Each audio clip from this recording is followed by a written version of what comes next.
I'd like to call the Planning, Environment, and Development Committee meeting of July 7th to order. We have minutes to approve from the June 2nd meeting. Could I have a motion for that? We got roll call. Roll call. Oh, roll call. Let's get right by that. I knew I was going to have a bad day. I'll bet your wind's throwing good. Roll call. Everyone's here but Jim, and Jim was going to call in. There, take care of that. I will give a motion to let Jim in if he shows up. I'll second it. Second? Do we have a reason? We do not have a reason, but when he calls in, I'm sure he's going to say it's a work emergency because he lost the roof to his building. And the last one, that would do it to me. Work emergency, I'll call it right now, if you'll let us know. All those in favor of approving Jim to call in, say aye. Aye. Okay, we'll see if he gets here or not yet. Got his hands full this morning, I'm sure. I'll move to approve the minutes of June 2nd. Seconded by Carl. Any comments regarding the minutes of June 2nd? No comments, we'll go to vote. All those in favor say aye. Aye. Opposed? Minutes are approved. We'll move to public comment. Okay, public comment. Please introduce yourself. Be just like the county board meetings, you have 3 minutes to speak, and I'll shut my phone off. Yeah, I should think that. Okay, Michael Stumbaugh.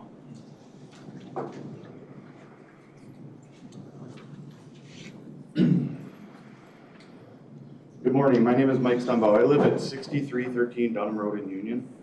I wanted to come in today to voice my concern for the proposed change in the UDO for off-site, off-site service businesses. I sent an email to everyone a few days ago, but in case you did not see it, I'm here for 2 reasons. First, as you may be aware, we have a house in our residential area that has been operating a large-scale paving and seal coating business without county approval. I'm not here to talk about how disruptive this business has been to our quiet rural neighborhood. I was planning to talk about that and present evidence when it goes before the ZBA. I came here today to ask for your immediate help. This company has been dripping and leaking seal coating chemical on their property and streets for years. They had an incident off-site 2 weekends ago that spilled a large amount of chemical all over the county and township roads.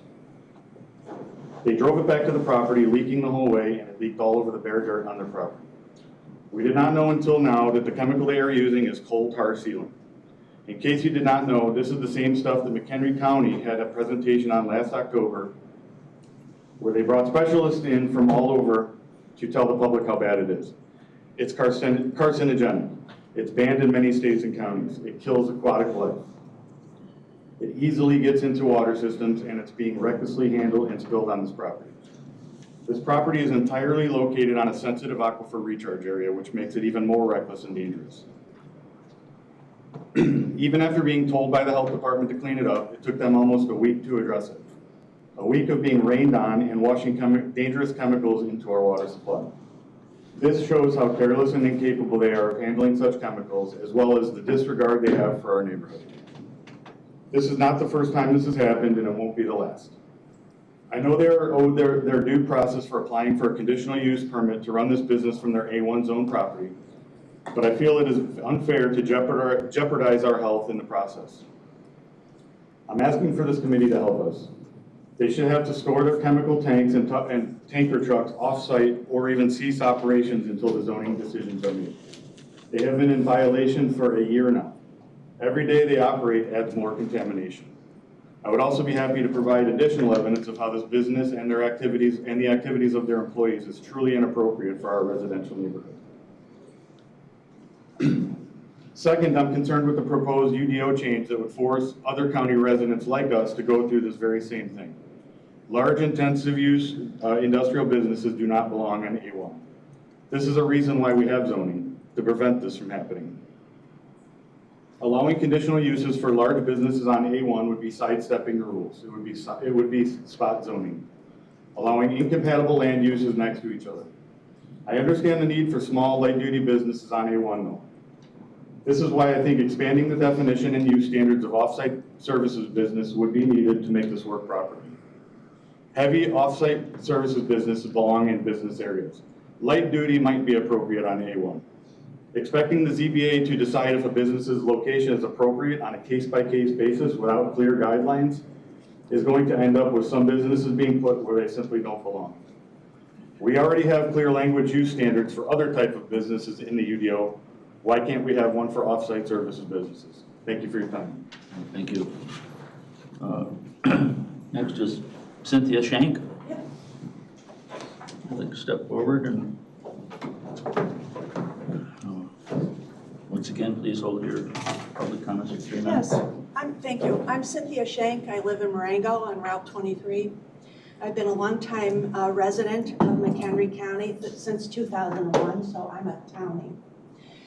The reason I'm here today is because I'm deeply concerned about the Animal Ordinance not being passed that relates to rodeos and the humane treatment of animals. I can tell you from experience that humane treatment of animals is a bipartisan issue. Both sides of the fence are very concerned and they want to step up and make sure that we have a humane treatment for animals legislation in McHenry County. We don't live in Illinois per se, we live in McHenry County. So we rely upon McHenry County to give us legislation and protection and to keep our way of life. So we can't rely upon Illinois' laws. Don't let us do that. The public is really excited about how McHenry County has stepped up and improved their animal welfare laws. I ask you to continue with that same momentum. The current ordinance makes reference to sanctioned rodeo as recognized by the Illinois Department of Agriculture. The Illinois Department of Agriculture does not recognize sanctioned rodeos. That's not the purpose of their function, right? They just make sure that Illinois Humane Care Act laws are established and followed. But we still need McHenry County's specific ordinances to keep our quality of life. If I were to take one of the advertisements for one of these rodeos and go around to every citizen in McHenry County, which I really might do because I have the desire and energy to do that, okay, they would not want it. Don't make me do that. I rely on this board to do the right thing. Thank you. Thank you. The next one that was checked to speak is Valerie. And Valerie, I'm not going to try your last, Keogh.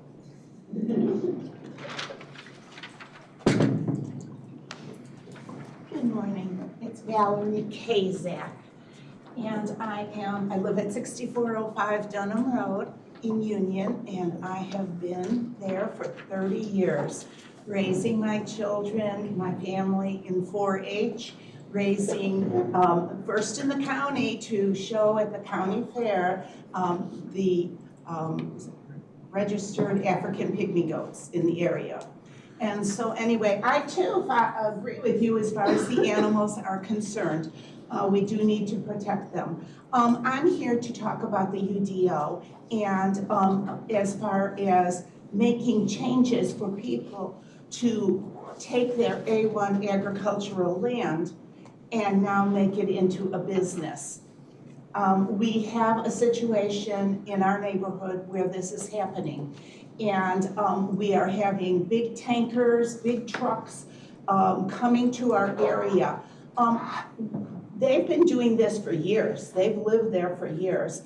And it just keeps expanding and expanding. My property values are going down. Who wants to live next to an area that they've taken down trees, they've taken down the land? The only thing that's there are buildings in which they're putting their trucks, their oils, their whatever they need to run their business.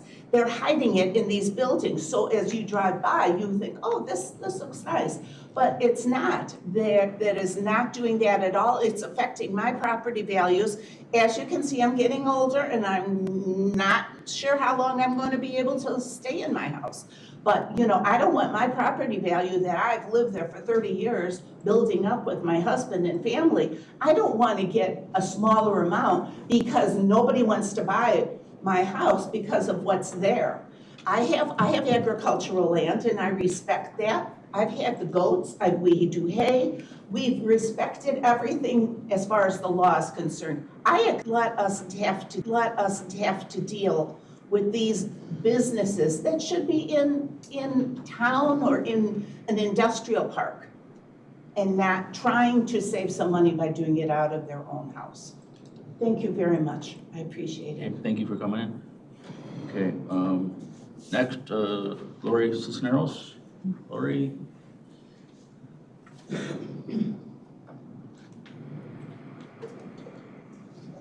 Morning. Lori Cisneros, 9908 Harmony Hill Road. What Mike Strombo said makes one thing undeniable. Allowing an intensive, heavy equipment, off-site business in A1 is a direct detriment to agricultural land and the surrounding community. What's happening on Dunham Road is wrong. Everyone in this room knows it. There's no connection to agriculture, none. We can't pretend otherwise. The Coral Township Plan Commission has 4 clear concerns regarding this proposed amendment to off-site services. First, it's a land use conflict. Adding a conditional use permit for off-site service businesses in A1 districts violates the county's own land use policies. Furthermore, page 62 of the 2050 plan states, quote, the county should amplify ongoing efforts to minimize the conversion of farmland to non-farming uses. This amendment does exact opposite. It invites industrial activity into agricultural zones. Second, allowing outside storage. The amendment would allow outside storage of heavy equipment vehicles and materials in an A1 district. That's not agricultural. It's not compatible. It's not what A1 zoning was meant for. Third, the current broad definition, which I mentioned last month.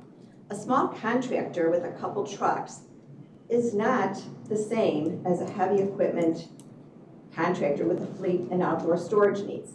The definition needs to be split.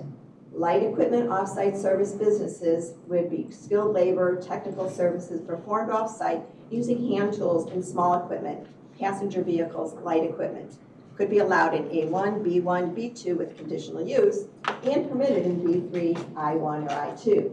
Heavy equipment off-site services would be operations relying on heavy equipment, commercial grade machinery, or outright storage materials, permitted only in B3, I1, and I2. Without this distinction, A1 with conditional use becomes a loophole for industrial spot zoning and sets precedents for future use. And fourth, the absence of operational standards. Unlike other principal uses in section 16.56030 of the UDO, there is no standard for proposed off-site services businesses. If the definition isn't changed, then standards need to be written to address intensive businesses using heavy equipment. Standards should include minimum lot size, setback, screening, noise limits, location on township roads, and especially proximity when those parcels are near homes. Right now, nothing prevents an incompatible industrial level business from landing right next to a residential community. That can't be allowed. Anyone remember the dumpster rental facility that was petitioned to the county a couple years ago? That was on A1. This committee knows how important it is to get it right. You know the consequences of getting it wrong. Please fix it here. Don't pass the buck. Thank you. Thank you. We have one more, Nancy Stumbaugh.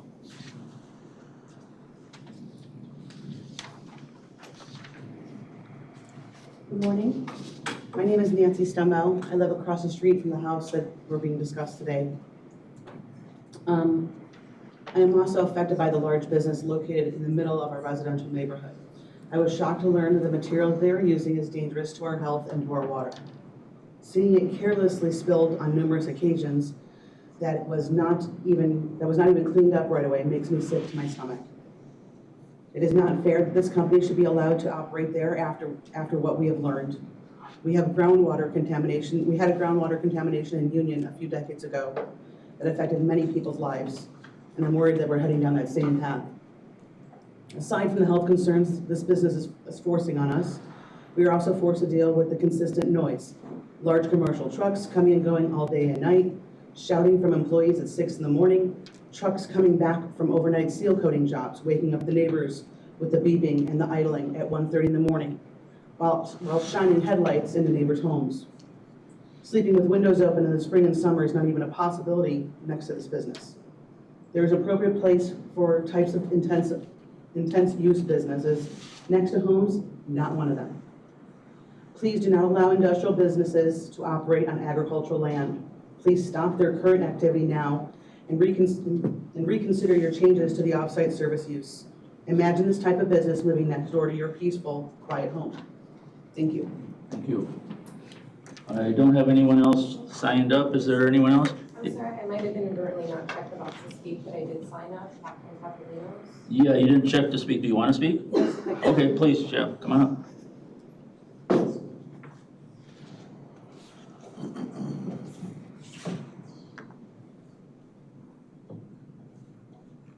Hello, my name is Catherine Cavalinos. I live at 9880 Wakefield Lane in Huntley.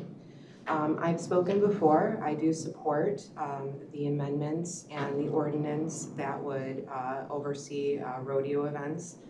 I was particularly concerned this Sunday at a property in Woodstock. There had been an event that had been organized that it was unclear what type of events, but they did involve equestrian and possibly something with bulls, possibly bull riding.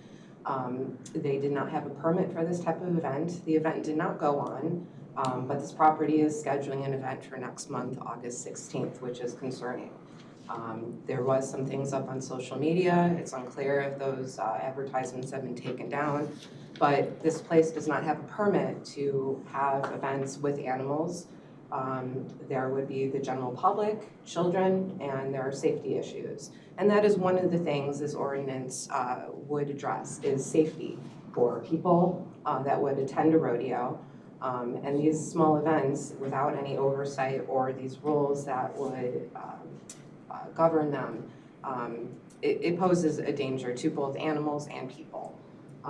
I was not able to attend last week's meeting, and I also have read the McHenry County Farm Bureau's opposition to adding these protections for animals to the cruelty code. I do feel the way it is written, with exemptions given to normal animal husbandry, that should allay their concerns. As someone who is a citizen of McHenry County, I want animals treated fairly, and I think that the things that are mentioned in the ordinance, they are not part of normal animal husbandry. I think that allays certain concerns or conflicts with agriculture in our community. So I do hope, even with refining language, that those concerns would be met. Thank you very much. There were two other people who came in right as the sign-up sheet was taken out. I don't know if you would allow them to speak as well about this. Oh, yeah, sure. Thank you. Okay, that's the last one signed up. Is there anyone else that would like to speak this morning? One at a time, come on up. Good morning. My name is Jody Whitaker. I'm from Showing Animals Respect and Kindness. I want to address the McHenry County Farm Bureau's opposition to the new humane rules and the ordinance that has been proposed. Their first bullet was, we already have state and federal statutes that address animal welfare. The USDA and the Illinois Department of Agriculture are science-based ground rules to ensure that animals are treated with respect and dignity. The fact is these two organizations are never at steer-tailing events. Shark is the one who found out that there was an event scheduled for this last Sunday, July 5th, without a permit. Numerous posts on this event stated bullfighting, bull riding, dancing horses, and bull tail pulling, or bull tail. But it doesn't really matter what the description of these events say. Anything goes at these events, and we've proven that by everyone we document. Animals are shocked with 10,000 volts of electricity. They're beaten, they're punched in the face, their legs are broken, their horns are broken, their tails are degloved, ripped from their body. So we understand there is a clear state law that prohibits all this stuff, but nobody is going, these agencies are not sending in representatives to document and stop it. So that's why we need these humane rules. And it's not Shark's job to document it, but we will continue to do so. But it's really state agencies that are failing the animals. We believe, their second bullet point, we believe the government at the state and federal level are better suited to handle livestock issues. Again, the government is not there. We need humane rules because the property that was going to put on this event last Sunday was going to put it on without a permit. So they're not following the rules. So we have to have clear rules because that event would have gone on. I mean, it may have gone on. We only know that someone posted it was postponed. I haven't gotten confirmation from the county if it was actually canceled or postponed. But as Kate said, it is rescheduled for August 16th. Some of the ordinance language as written could conflict with sanctioned rodeos, such as those held at the county fair. From my knowledge, from Mr. Wallen's testimony, is that these humane rules do not affect the sanctioned rodeos that come to town. And again, sanctioned rodeos have very clear rules that protect the animals. Animals are only run once. They're not allowed to shock them with 10,000 volts of electricity. They're not allowed to break their legs. And if an animal is hurt, they have conveyance. They have a veterinarian there. At these events, again, the property owners and the participants break the law at every chance they can. So I just urge you to listen to the will of the people, your constituents, Shark. We want the humane treatment of animals. We aren't trying to end all rodeos. We're trying to end the extreme suffering that occurs at these backyard, unregulated, unsanctioned events. So thank you very much for your time again. Thank you. And another speaker, please come up and introduce yourself. Hi, I'm Lori Fattori, 3518 Southport Drive in Island Lake. I'm sorry, Lori, your last name, please. Fattori, F-A-T-T-O-R-E. Okay, thank you. Sure, thank you. As a McHenry County resident who just found out about this meeting, so I apologize I didn't get here in time to sign up. But I'm extremely out of my comfort zone speaking in public, but I'm here for the animals. And I just want to say that I am in full favor of amending the Animal Cruelty Code, strengthening any ordinances governing rodeo events or the steer tailing events, especially the ones that are being held on illegally on property that does not have ordinance to govern that.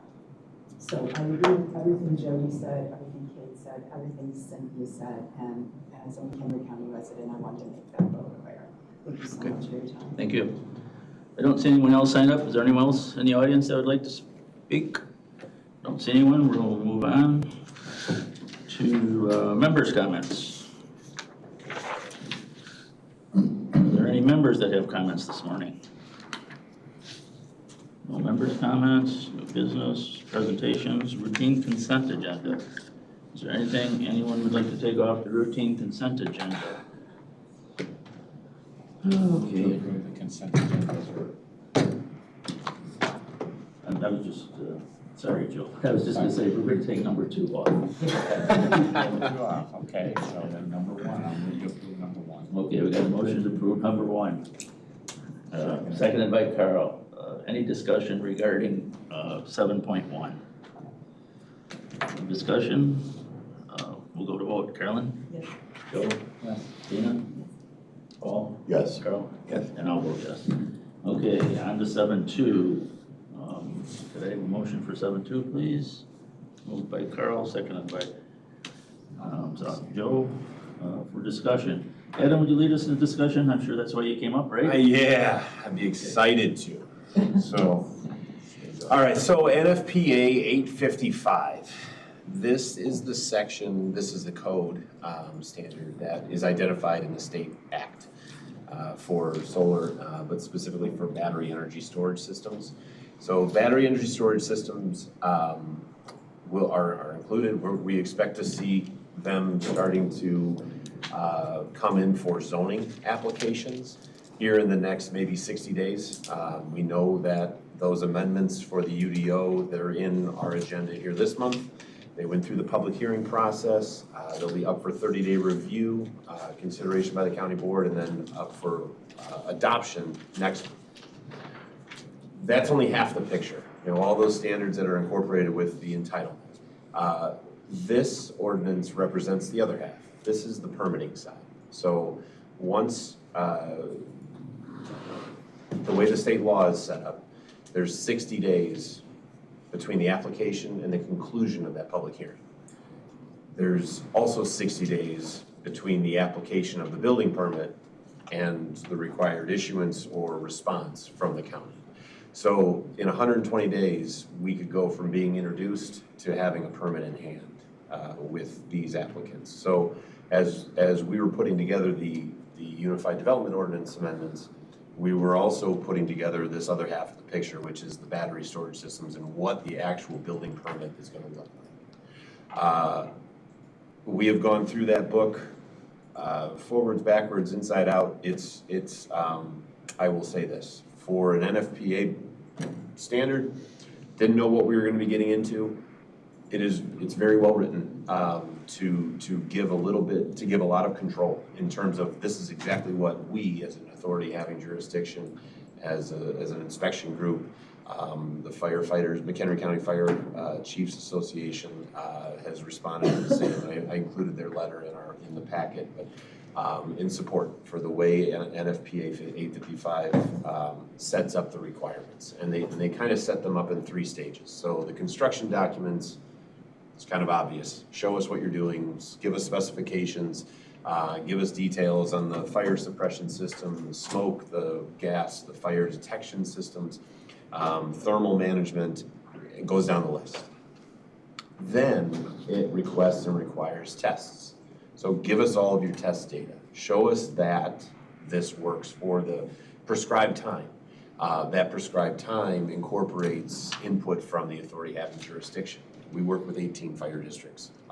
So having the Chiefs Association look at this and look at this thoroughly gave us, 1, comfort, but 2, it allows us to work within that 60-day period, to work directly with them so that they can start formulating those requirements. Then once we have all those tests and once we establish those standards, now there's an independent design professional that gives us not only certifies those, but gives us an interpretation. You know, what does that mean? Is this, you know, we can ask questions a little bit to it, and we can formulate, you know, what our concerns are. We all know about the Prairie Grove application, right? There's clear and obvious concerns with that. That are present with any other development. A lot of them we spoke about or the public comment touched on with groundwater. There's also smoke, plumes, and you know what the impacts of under certain conditions, what they would be. Through those tests and through a hazard mitigation analysis, we can start asking for that up front, and so we will. So the all in all, the code gives us a little bit more control over these. The concern, if you will, is this is our first one. You know, we don't have many of these. We have a small installation in McHenry, and we have a couple in Marengo, both city up. Talking with the fire districts, they have the same concern, is that we're gonna need to really look at these. So as they come in, you know, we're gonna have a lot of communication. Second piece to that was a recommendation that's in the fire district memo, was having third party look at these as well. So send them out to a third party. 1, the expediency, getting a set of eyes on these and get them under review as quickly as possible. The other piece on that is we just went through and the permit fees are effective. We believe that we have the capacity with the revenue that we'll be getting in to the expenditures for a third-party review, that we can cover that without any sort of rocking the boat. So as we build our experience, we'll be getting folks that are dedicated to this specific type of review to lend their input. And to be perfectly frank, we'll probably conduct a secondary parallel review just to see where we land and where we go. It's a good measuring stick and a good training tool on our end. So That threw me off a little bit because I talked a little bit about the hazard mitigation, but I only touched on it. That's probably the last piece. Actually, there's two more, sorry. Hazard mitigation and then commissioning plan, and then I'll take whatever questions you may have. Hazard mitigation analysis, I talked about the plumes, and I talked about, that we can ask for certain things. There's 4 points in the code about the hazard mitigation analysis. The first one talks about what happens in the event of a thermal runaway. How does the unit respond? How do the systems respond? So what happens when there's a failure with the unit?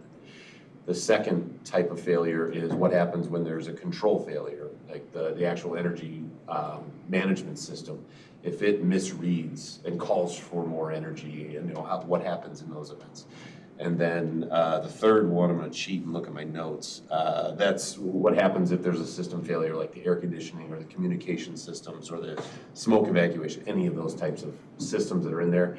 So those all get evaluated by third party or by engineers, and they get tested out. There is that book isn't very large, but the tests are about 4 pages of different ASTM and engineering type NFPA standards and UL standards that test their various systems. So we have a tall menu of items that we can and will request from these groups. One, so that we know. 2, so that we can gain that experience and really try to come up and formulate our value. The last piece on it is the commissioning plan, and then with that comes the decommissioning plan.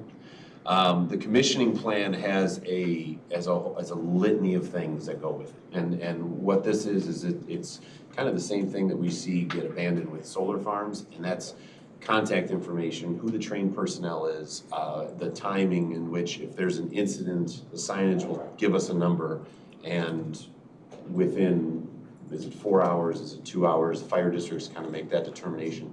But within that amount of time, that person or that group needs to be represented on site. All of that is very well laid out in their commissioning plan, so that authorities having jurisdiction, first responders, neighbors, they have a response path that they can trigger if they see something, trigger if they call us and we see something. So, and then decommissioning plan, that one has less. The state law didn't touch that one like the solar farms do. That one has what you would almost imagine to be normal. It talks about everything. If the system is abandoned for a period of time, or these different scenarios that would trigger the decommissioning, then everything needs to be pulled off site, and the bond or the surety can be pulled by the authority having jurisdiction. And the goal of any decommissioning and the decommissioning estimate is to restore the site to pre-installation standards.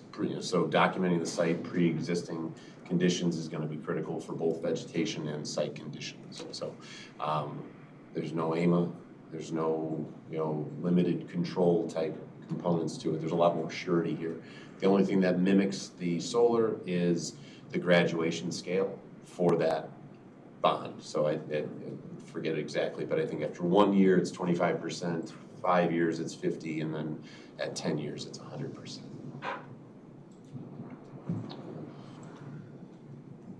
Questions? Good, well. Yep. Is there anything in there where it's, just say they've gone bad, is there any timeline that, you either gotta replace them or you have to decommission? Yeah, if there's no production, if there's no output of that energy, stored energy within 12 months, then it's defunct. That's a long time. My sense in talking with folks is that we'll know beforehand. There's the commissioning plan and the routine training and all of that's required of them to provide to fire districts specifically. Will give us a really good finger on the pulse. And then one last question. The actual physical look of them, are they kind of all the same looking, so you can, or as these different companies come in, they could be different, They've evolved. They have. There's no, I'm an architect, I think they're ugly as dirt, but so they're not pretty. Aesthetically, yeah. Right. They look like containers. They're an industrial look. They're smaller. They would fit in this room. They're like a trailer.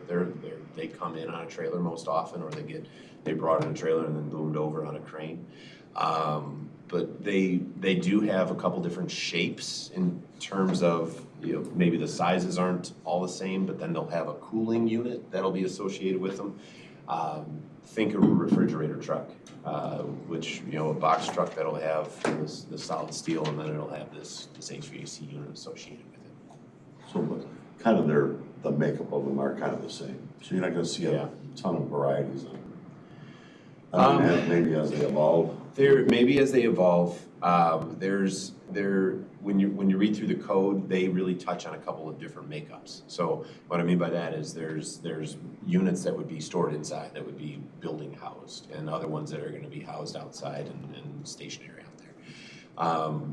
And then the ones that they're stacked. So I don't see a scenario, we can't amend it to be any more restrictive than 855. But when I think through all of the other requirements that they talk about in terms of fire barrier and integration of systems and isolation if something goes wrong, if you stack them, a lot of that's got to go out the window. So I don't see it jumping to that space or to that type of installation. But I'm sure I'll eat my words on that at some point. Sure. Is that Carl?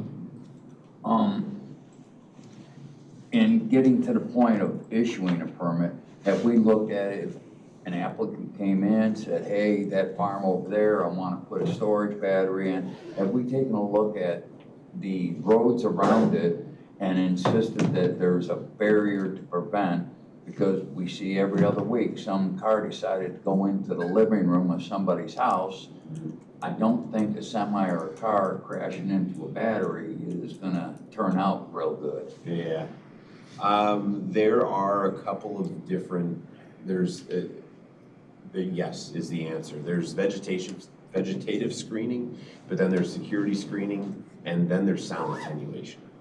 There's a combination thereof, but let's say the Prairie Grove is gonna be the most familiar example, and they haven't proposed it, but their initial concept introduces a 22-foot sound attenuation wall. Think of a highway barrier, a wall like that.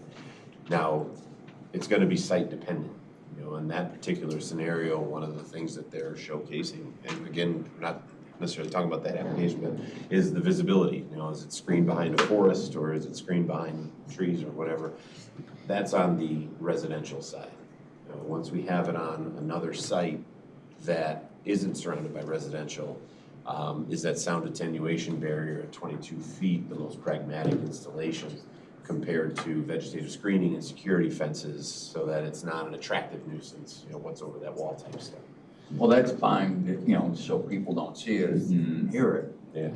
But having a 4 or 5 ton car or a tanker truck come barreling down the road and end up in its living room, we thought of having any kind of, it's gonna stop before it gets to the building type affair.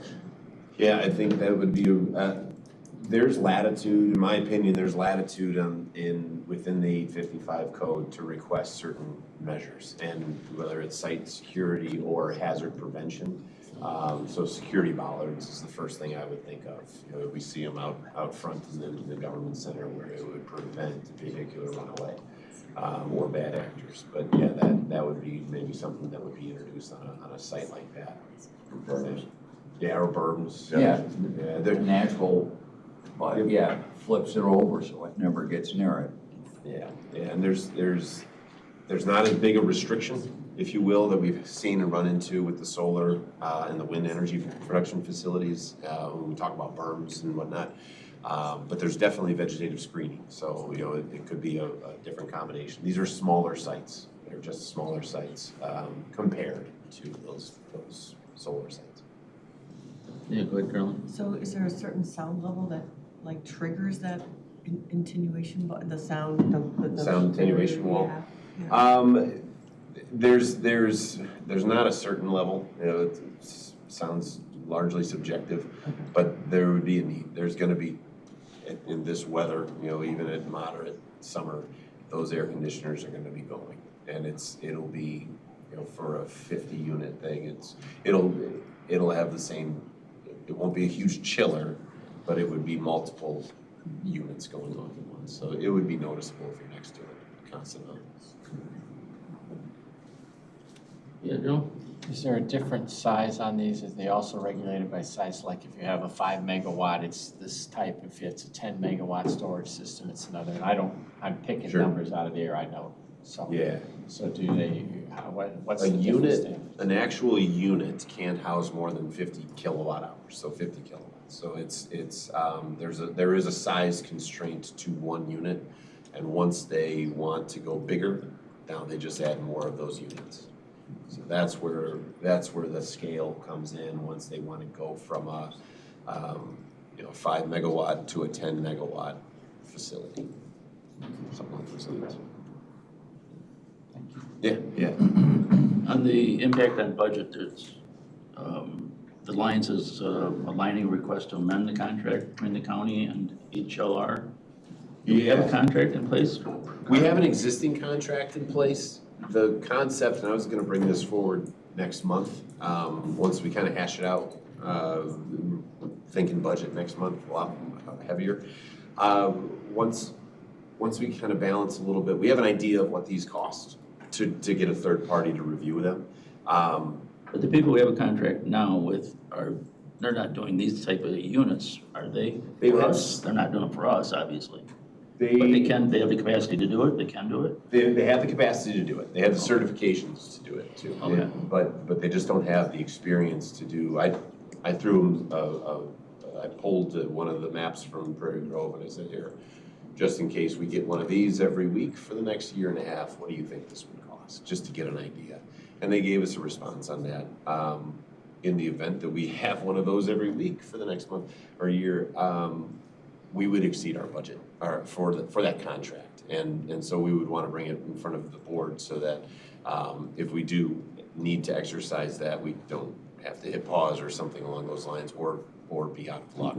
So just sort of a informational notice that we may need to amend that contract at some point in the future. Correct. Okay. Correct. So, I'm confused. All right. Why would that cost our budget? Hey, Mr. Customer, you want to put it, that's what it's going to cost you to have that study done. You pay for it, not us and the citizens of the county. So we could. We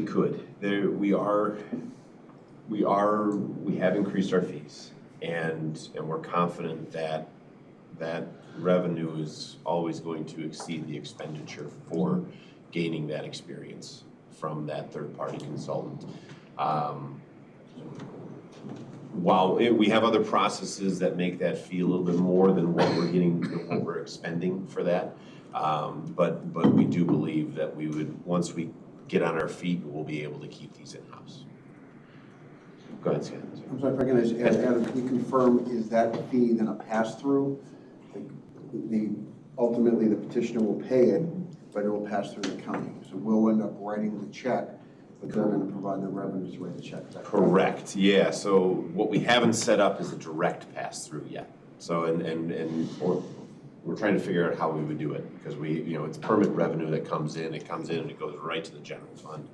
This expenditure would come out of our operating budget, and we have a specific budget that would be in, that's in our budget right now. So there's no counterbalancing it in the moment. That's what we'll talk about and what we're trying to kind of wrap our financial brains around right now. So yes, there's I'm not prepared for that portion of the conversation, but we know that it'll have some impact. okay. Pam, did you want to say something here? I just wanted to ask, and you might not know the answer to this, so I'm going to turn around and kind of point to EMA too. Do you know, I understand from all the conversations you've had, that the fire departments are very much engaged in looking at the plans and making sure that all the requirements they need are met. Do you know, do they plan to do any specific training for response to any kind of event at that, and is it coordinated with EMA?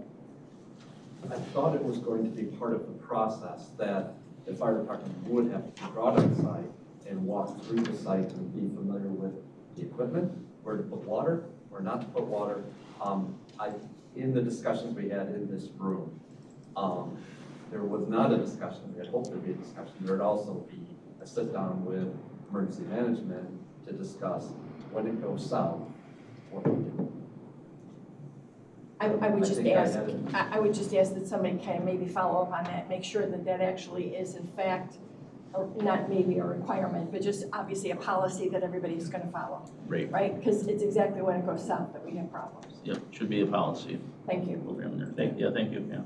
Carl? Adam, couldn't that be written into a Yeah, so permit that you have to get a hold of them? Yes, and there's required training, there's required integration with the fire district.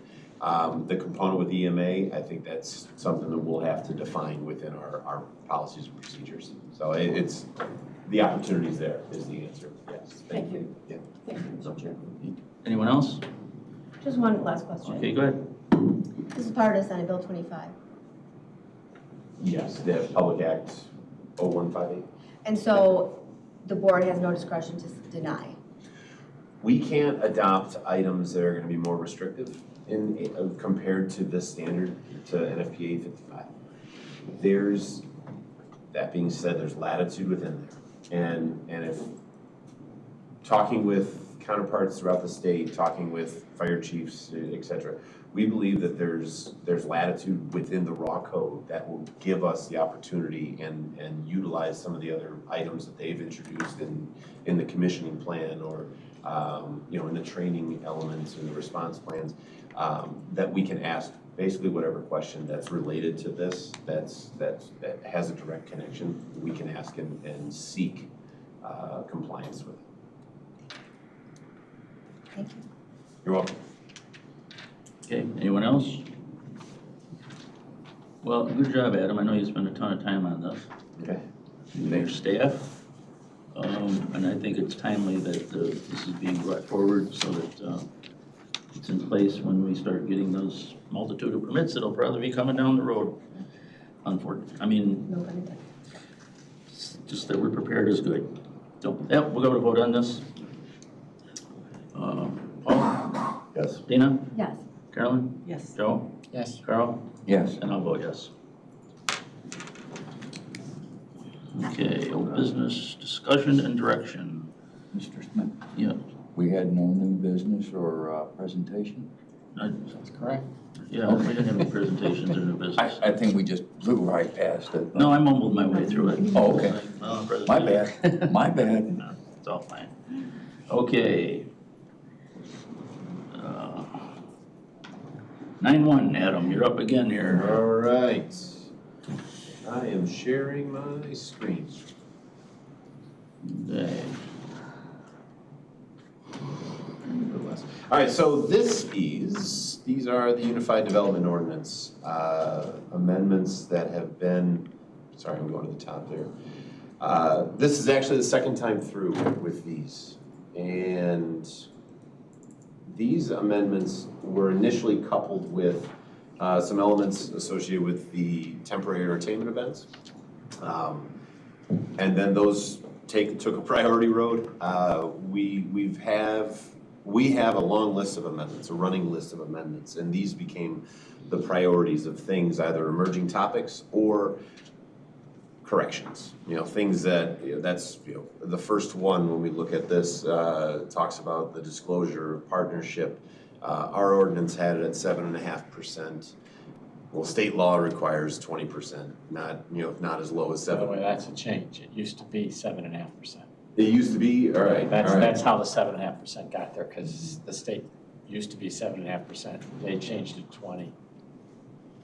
Silently when they did it, yeah. Maybe change. So it took us by surprise. So we're conforming with state law is one of the examples. So to get into these, I'm going to zoom out a hair so I don't give everybody a little motion sickness. But and as we scroll down, there's several different cleanup items. So I'll highlight those as we go, and then there's a couple of items that we know about. One being the offsite services business, and that's we can hover and talk about that a little bit. So We see a couple of the 20% items in here. We have a notice for interested bodies for petitions. We've struck the McHenry Lake County Soil Water Conservation District. They're involved with every one of these permits anyway. So That's why you did that. What is that? we require their reports. So they're it's almost like noticing our building division. So they're integrated into the process as is by ordinance. So noticing them is a bit redundant. So we save a few bucks per petition on that. Coming down to the zoning districts, we have 2 changes in the zoning district use table. The first is the heavy retail sales and service. This was something that when the actual ordinance was adopted, and service was never included. So this was a carryover, somehow it got in there. So this is correcting the ordinance body as it's written. And we were able to verify that wasn't part of it. And then the offsite services business. So this currently is a conditional use opportunity in a couple of different districts. And B1, B2 is one that by definition in those districts doesn't fit. You know, it's a neighborhood business and one is a neighborhood business and the other is a neighborhood business that can sell alcohol. The offsite services business, we see it, as many have said, we see it in the A1 districts requested, and we steer them towards what the ordinance says. As we see it from the staff level, there's the opportunity for, if this turns into a conditional use, it gives the county board then the opportunity to weigh the requests proposal by proposal, case by case, and apply standards to it or apply conditions to that conditional use. Without, what we recognize is if you have a big enough barn, people will hide it in there.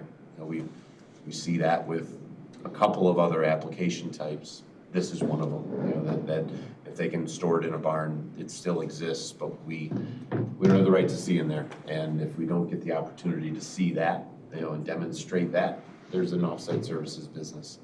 It becomes a cat and mouse game. And so allowing it, that's one of the solutions. Go ahead, Joe. Yeah, the issue usually is one of size.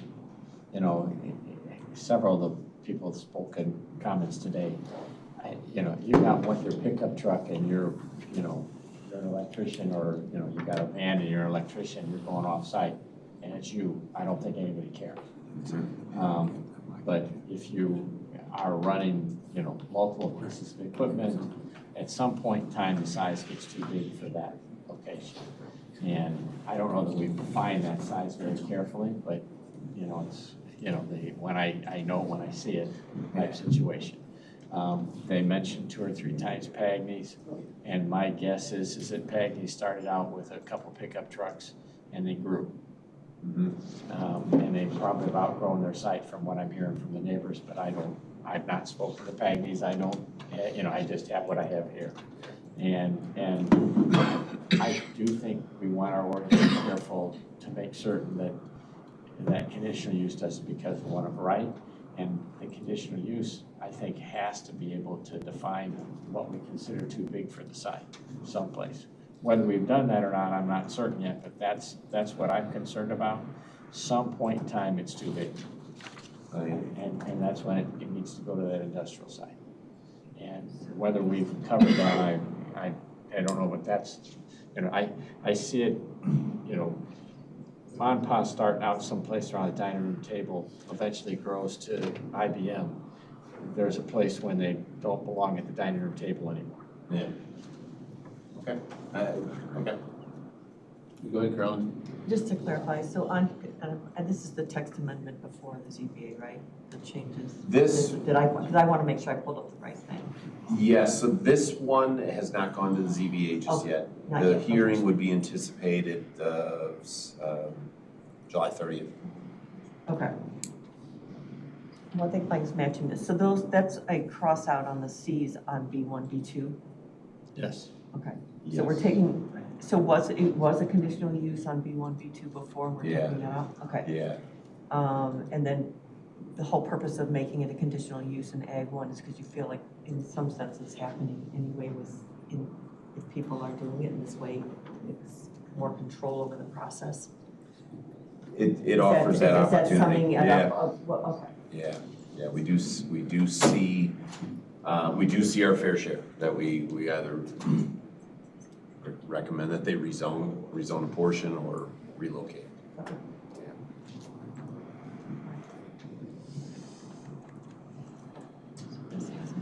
Carrying on? Well, yeah, I guess it's fine. I mean, Joe's question about limiting the size and how we're gonna handle that, you're gonna put something together for us, is that? Yeah, I think we'll have to. I mean, I don't have a recommendation, you know, at present. I understand, I'm just that's the problem I see. Yeah.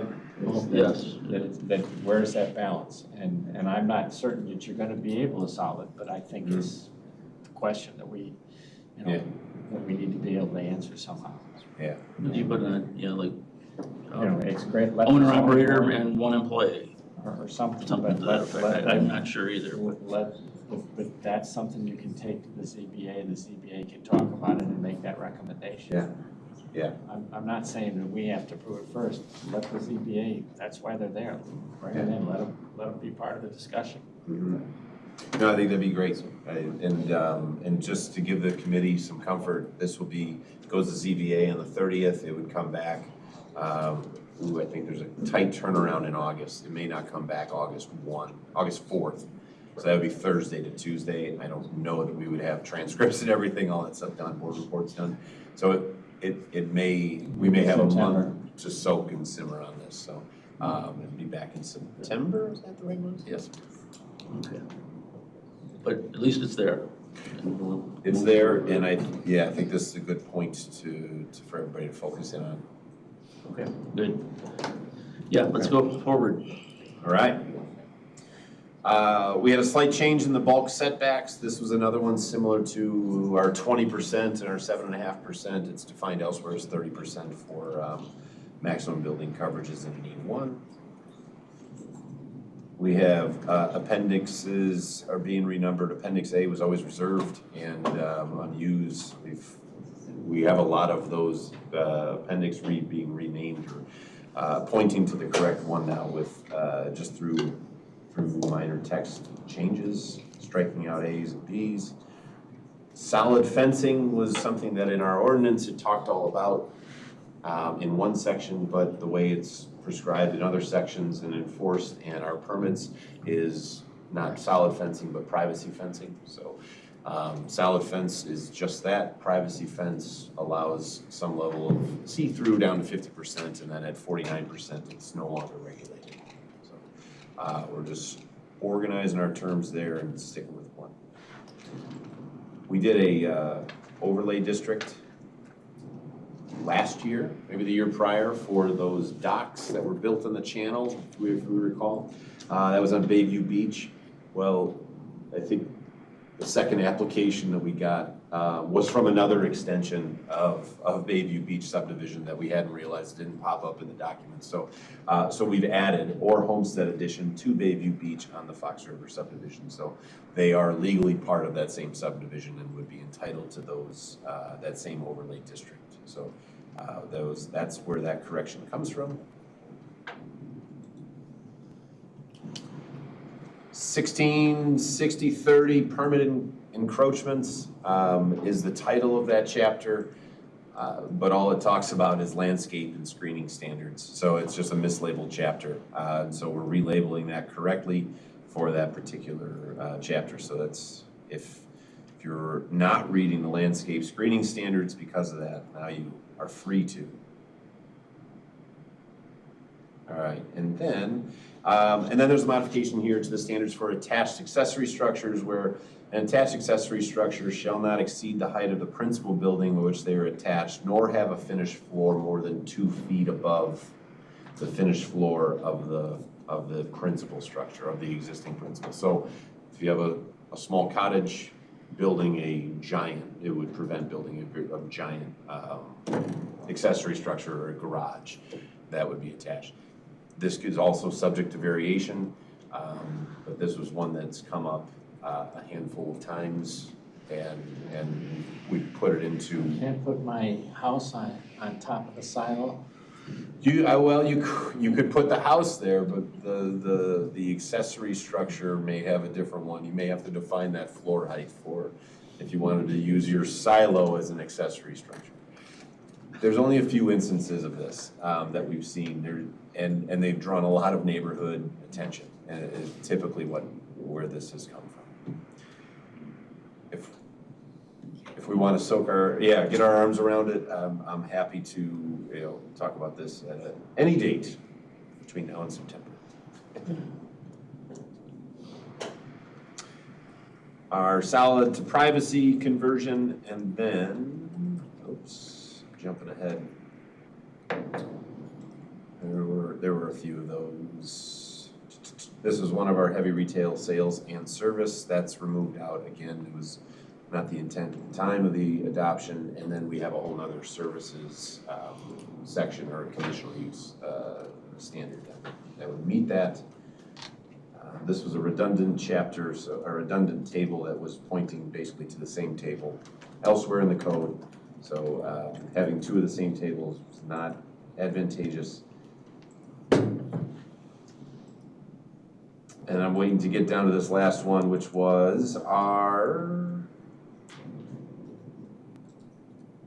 there we go.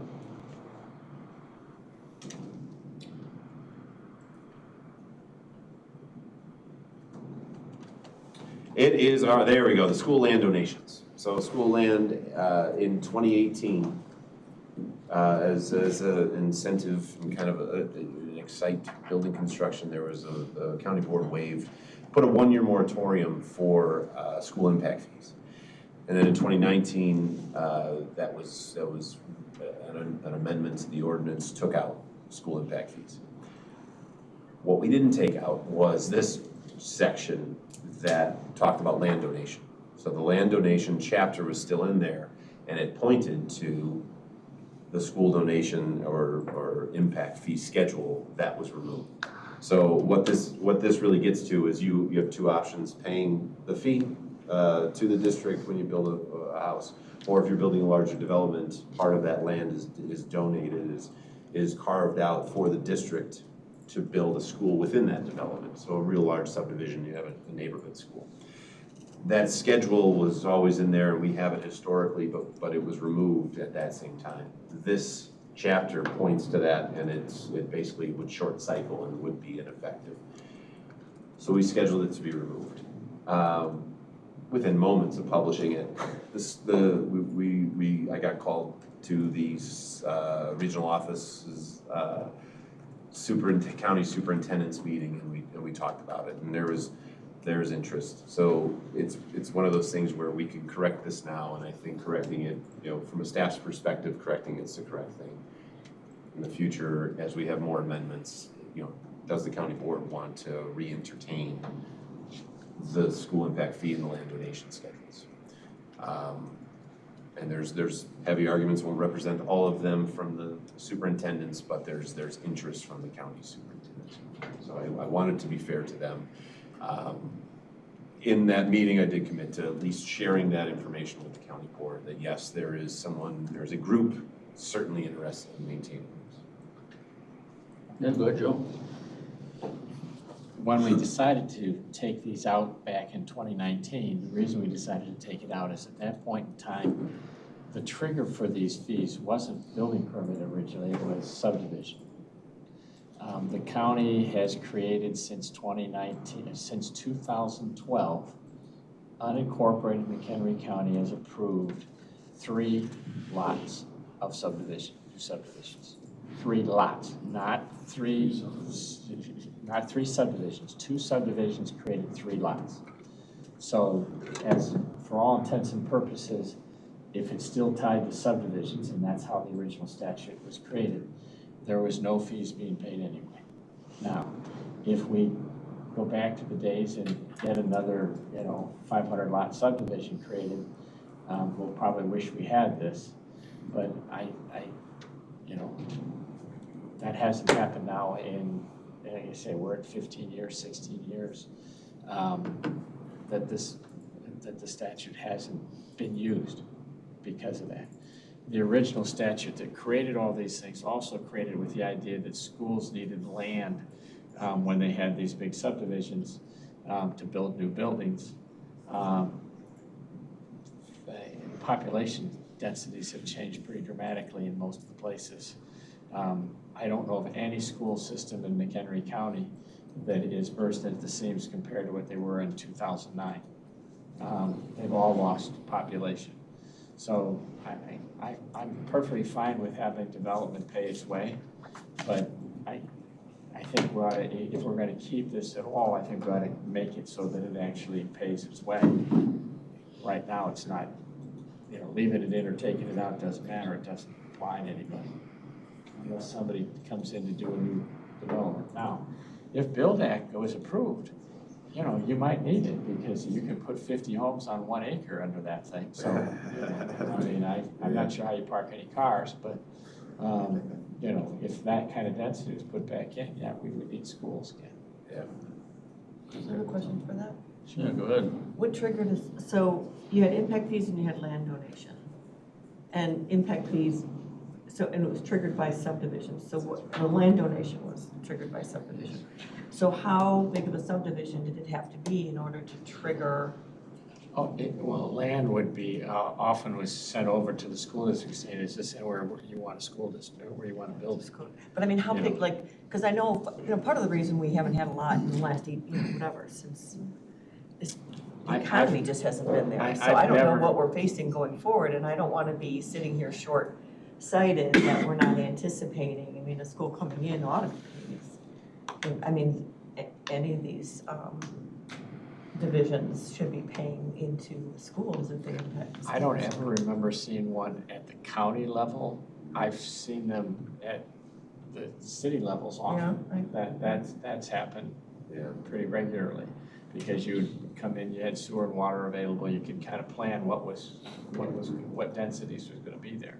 There's a, if you will, a standard that, it's a group out of Naperville that actually created the standard. It was referenced in our old code, it's referenced in the State Board of Education's letters of support for land donations for districts. And it's a graduating scale, so if you have, I think it's in blocks of 50 if I recall, or something along those lines, and maybe on the lower end 25s.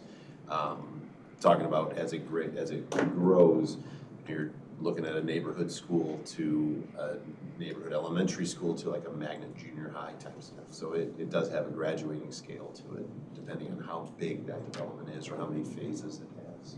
So what was the ROE trying to tell you about with regards to this coming in? The common thread was the influence of the county, which is, once the county took that out, now our municipality took it out. And so if the county put it back in, maybe it would install some confidence that maybe we should go that way. So that was a comment that stuck with me, and it's opportunity, I think, is the biggest thing. Is maybe you touched on it there too. Is will always be this level of development? I don't know, but that was one of the things that they talked about. Is if and when it comes back, we just want to be prepared. And some municipalities followed suit, is what you're saying? Yes, within their districts, some of the municipalities adhere to the same thing the counties do.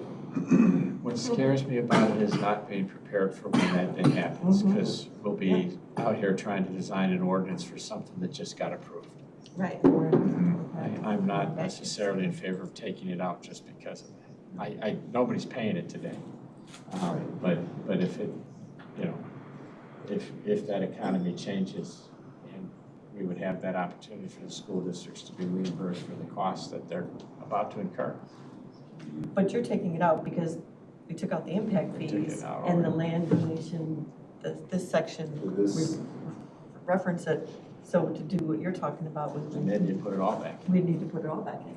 We would have to put it all back in. Yeah. Right? And that, reimagining how our approach may be the exact same as it used to be, but that would be the next step, is to look at it with the school districts and see what today's dollars or the future dollars and land donation schedules would be.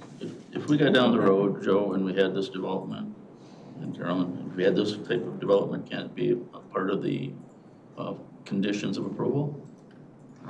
I'm willing to work with it either way. I just think that I don't want to hamstring the next group that comes in. We took it out and, you know, that development comes through with 1,000 houses someplace and, you know, they're paying nothing, even though they're gonna have to build a new building. And that doesn't make sense But to then me. you don't approve that unless they do. Well, but you may not have any choice to approve it. Okay. That's my Because it's concern, not- we're not because it's not there. requiring They it, so came in, then they it's comply with the arbitrary. statute. They're entitled to do what. Right. Okay. I would be the- hesitant to right. not look at this at all at this point and relook at what both sections. I don't want to be flat-footed either, and. Sure. I think the direction is that we need to leave it here, but maybe we need to tighten it up a little bit. Yeah. So it works back and forth the way it's supposed to. The county superintendent's group would be excited to have the conversation. So they'll. But that's important, that's It's good. important, a lot of money. Yeah, right. So, but yes, and I completely share your perspective from a staff perspective is we wouldn't be able to enforce what's not there. Even if it is a great idea and hurt the people that they're building these houses for if they don't do it. So sometimes we would have to have this installed in order to really make it effective. Okay. Yeah. We've had it out for 5 years or 6 years, and it hasn't exactly lit up the fires for. It has not quite yet, yeah. Subdivisions, so. I don't think it's not the thing that's driving a subdivision. Good on that? I'm good on that. Okay. I'm good on it. And that's it. That's what we got for the next round of amendments. Does anyone have any other questions for Adam on I this? gave him plenty. He's got more than Yeah, I kind of stopped writing them and said, go back to the recording. So you're looking for the direction to move this forward? I don't think there's any issue. Yes, yes. Absolutely. So you would again, you would be the applicant for this text amendment from UDO. So moving it forward would then follow the same process that we did for the solar and the wind and best and the temporary entertainment events.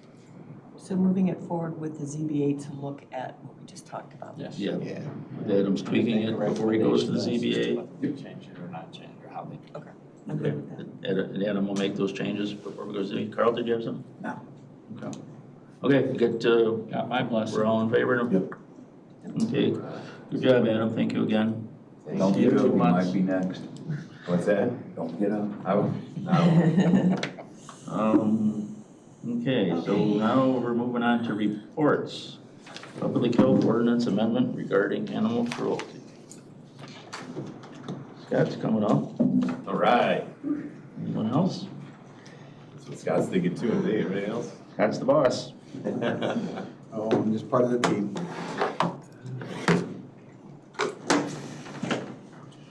Okay, let me get to this. We got, this one's here. I'm actually going to share my screen to get us a starting point. So bear with me, please. I am on Teams.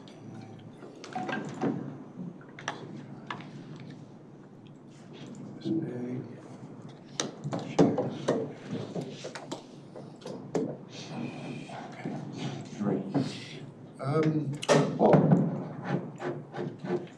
many of you are aware of the developments of the Public Health Ordinance and Amendment to Animal Cruelty. This is something that was the topic of discussion early in the spring. Ultimately, Member Althoff created an amendment and put that on the 30-day review at the June regular meeting as an amendment for the Public Health Ordinance to really address on the animal cruelty issue, and specifically certain activities in our local ordinance that were specific to prohibited activities that we did not, or that were proposed should not occur within any animal entertainment event.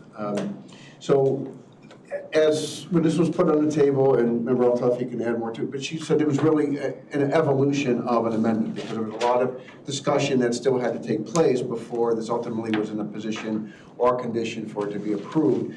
And that discussion has been ongoing. including most recently at the June 30th Law Government Liquor Meeting. There was a very robust discussion on this. Similarly, at Thursday's Public Health and Community Services meeting, there was a continued robust discussion. Incorporated into that, there was discussion with the Health Department, discussion with our Farm Bureau partners, and so a lot of discussion has gone into it. A lot of staff has contributed to that discussion to provide context to the board members.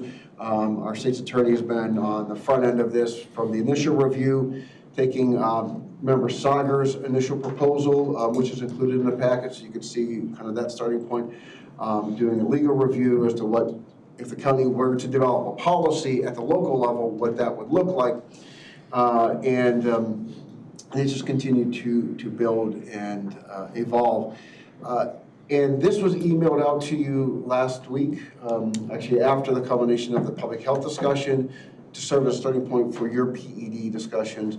And really the intent, and this is important to keep in mind, this is, if this were to be approved, this is a county board policy, right? This is what you wanted to say.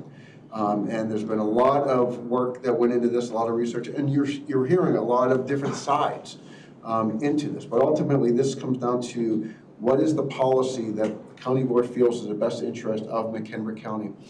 And it continues to grow and to develop. What I have on the screen, as I mentioned, this is what was emailed out after public health, but I did update it to take out under number 4, sanctioned rodeos as recognized by, it used to say the Illinois Department of Agriculture. And as we heard earlier today, and we had since confirmed last week, the Illinois Department of Agriculture does not regulate rodeos. But there are three, as we're finding, three primary entities or associations that provide really specific rules on what can happen in a rodeo, what cannot happen, and really address the animal welfare.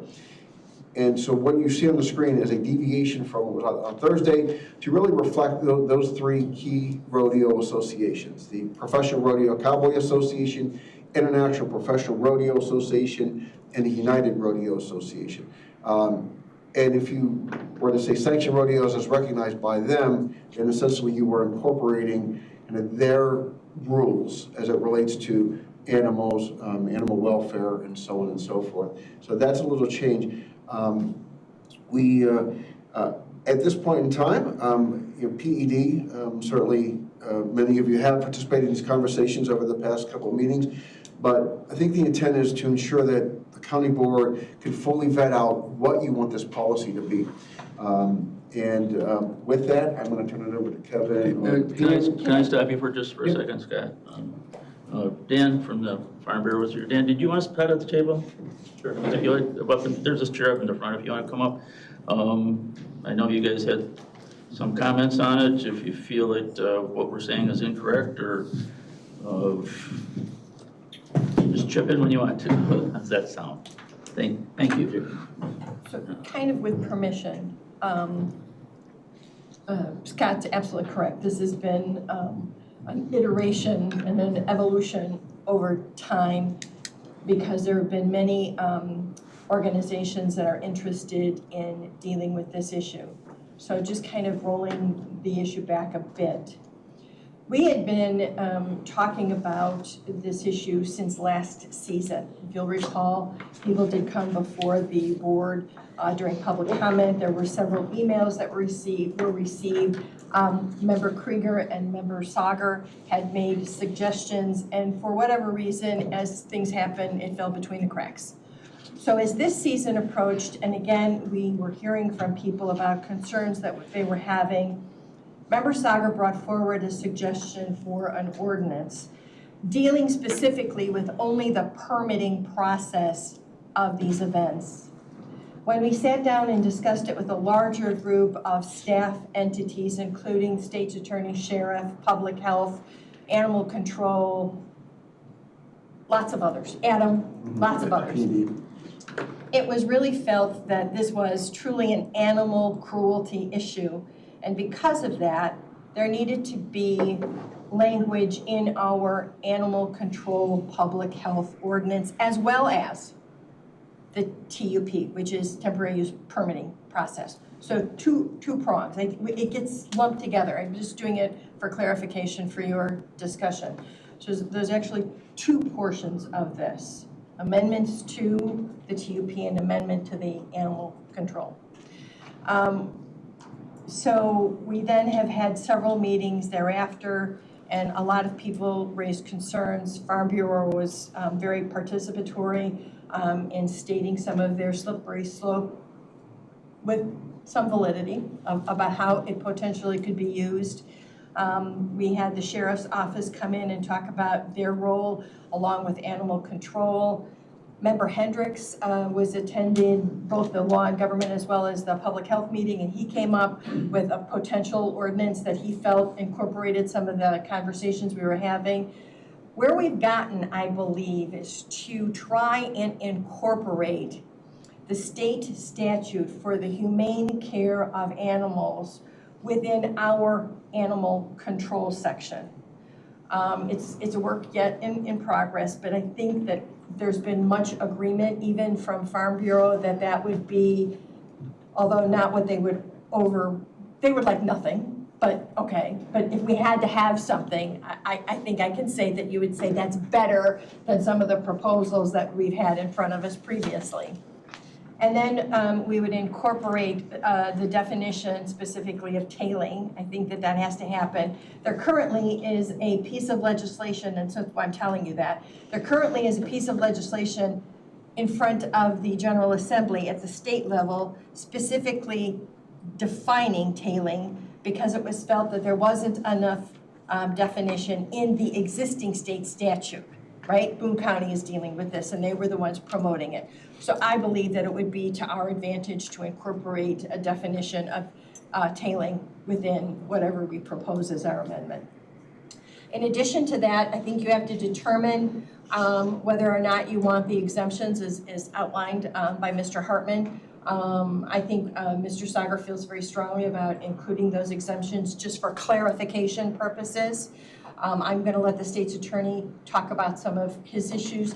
Also maybe a conversation, although maybe we need to do more of a really deep dive conversation between Member Hendricks and the state's attorney's office on some of their proposals of the incorporation.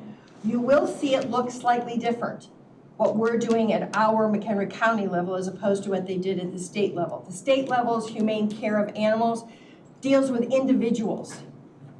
We can't do that. We're going to have to deal with individuals as well as organizers of events, as well as potentially even landowners or land leaseors. So we've got to kind of take that into account, and that is one of the reasons why it may look different. Kevin has been working on that diligently. My intent for your purposes and for the purposes in the people in the audience is to come up with a recommendation amendment, get that out to you prior to the committee of the whole meeting so you have an opportunity to view it. And then also, while I send you that amendment, incorporate as a side attachment, if you will, some of the outstanding items that you may want to discuss further and see whether you want it or you don't want it in the amendment. So we have a more focused conversation at the committee of the whole, and we're not going sideways, which is what's happened sometimes. So that is my intent, if we can get that done. And I would tell you that I think that when we do amendments, that's really what we should be doing, is giving them to you before our committee of the whole meetings, just, again, my teaching aspect. So we will try and do that. But again, I think where we are right now is to incorporate as best we possibly can the state statute for the humane care of animals, adding a few specifics for McHenry County. So having said all of that, I guess I'll turn it over to my new best friend in the whole world from the state's attorney's office. Pam, before we take off on that, sure, Mr. you Chair. just said that what we are going to bring forward. Who are you meaning by we? You're the group that you talked about that had gotten together to discuss this? I think I'm talking about the county board. Pardon? I think I'm talking about the county board. We are still working with all of our groups, but I don't know if all of them would be happy with everything that we're doing. Okay. So mine is I will bring you an amendment I think is as best pleases the most group to a certain level of compromise. Okay, and that's where you said we would bring the amendment forward, and I just wasn't sure who you meant we. We, I think, is me. But you're taking the It's lead, me. but you're taking the lead on it. It's me and my mouse, you Okay, know? but you're taking the lead on it and with the With, again, direction of with the everybody. input from Okay, many of the organizations and suggestions. that clarifies it for me. Thank you. Thank you. Carl? Sorry. Actually, it'd be a question for you. This was part of what we put on 30-day review. Is there a way we can pull that section out? Because what I'm seeing here is we're coming down to the wire, we're gonna be rushing to have a product put out, and by God, that's what we're gonna do. I think I see that we're working really good, having the input, pull that for another 30 days, get the organizations that, hey, we all agree and this is our final work product instead of trying to rush it through. We don't have to pass it at the meeting. If we don't feel comfortable with where it's at. It's a whole other question, whether we vote then or continue it or whatever, we can do that. We can make that decision when we see what comes. Let's see what they bring. And that is Go ahead, Pam. that is the intent. We can, but we're gonna pull the amendment that's on review for 30 days. We're gonna come up with another one. I guarantee you that. Okay, All right. I'm good with that. But I will tell you, my concern again in not doing some, and again, I recognize better probably than any of you, having been in the minority at the state level for 17 years, this is the action of the entire board, right? So whatever the board chooses to do, the board chooses to do. I will only again note that we are in a second season where we're talking about these events. And if we give no direction to PED or to animal control, we're allowing the situation to again go on during another very busy permit season with no specific direction. So that again is one of the reasons we're moving probably faster than a lot of people would have liked us to do. And I will again apologize specifically to the Farm Bureau that we did not get them in the process sooner. You know, again, my bad. I didn't think about it until we actually had language, so I apologize. But we are where we are, and those are the consequences, not to say that we don't live with consequences every day. We will decide as a body where we want to go. I will do the best I can to bring you a product that you can actually have a decent conversation about.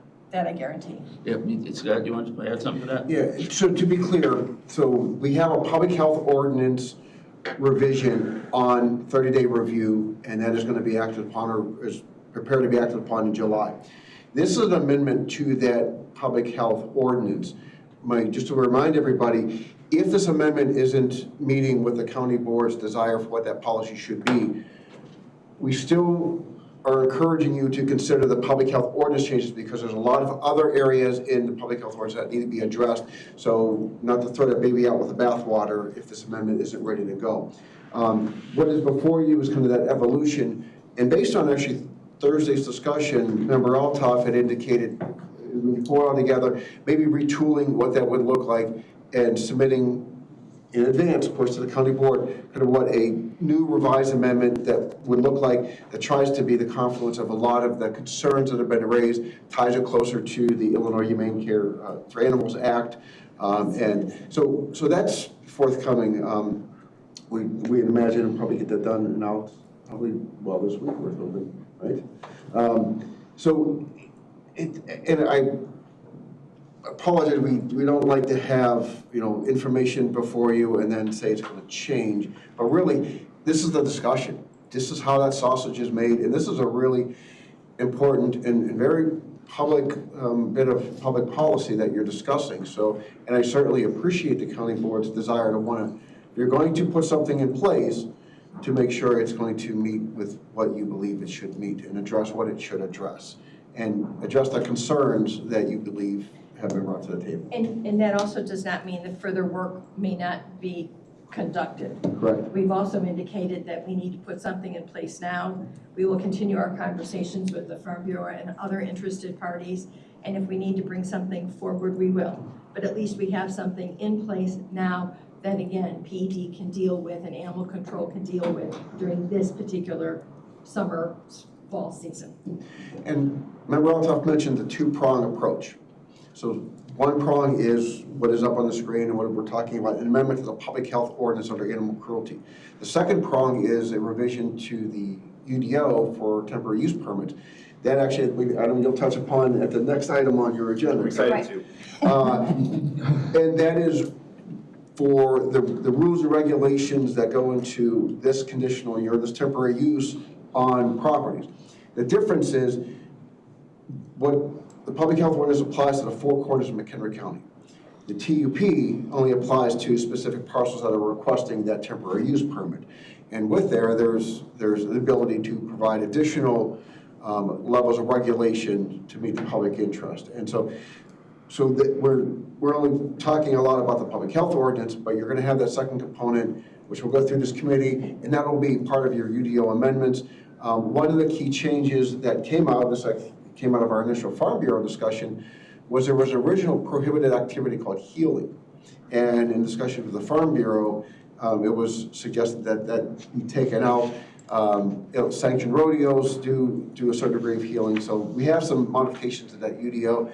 And then the jerk down was taken out. Another one that was yeah, so you'll see that as another revision coming forward based on this deliberative process.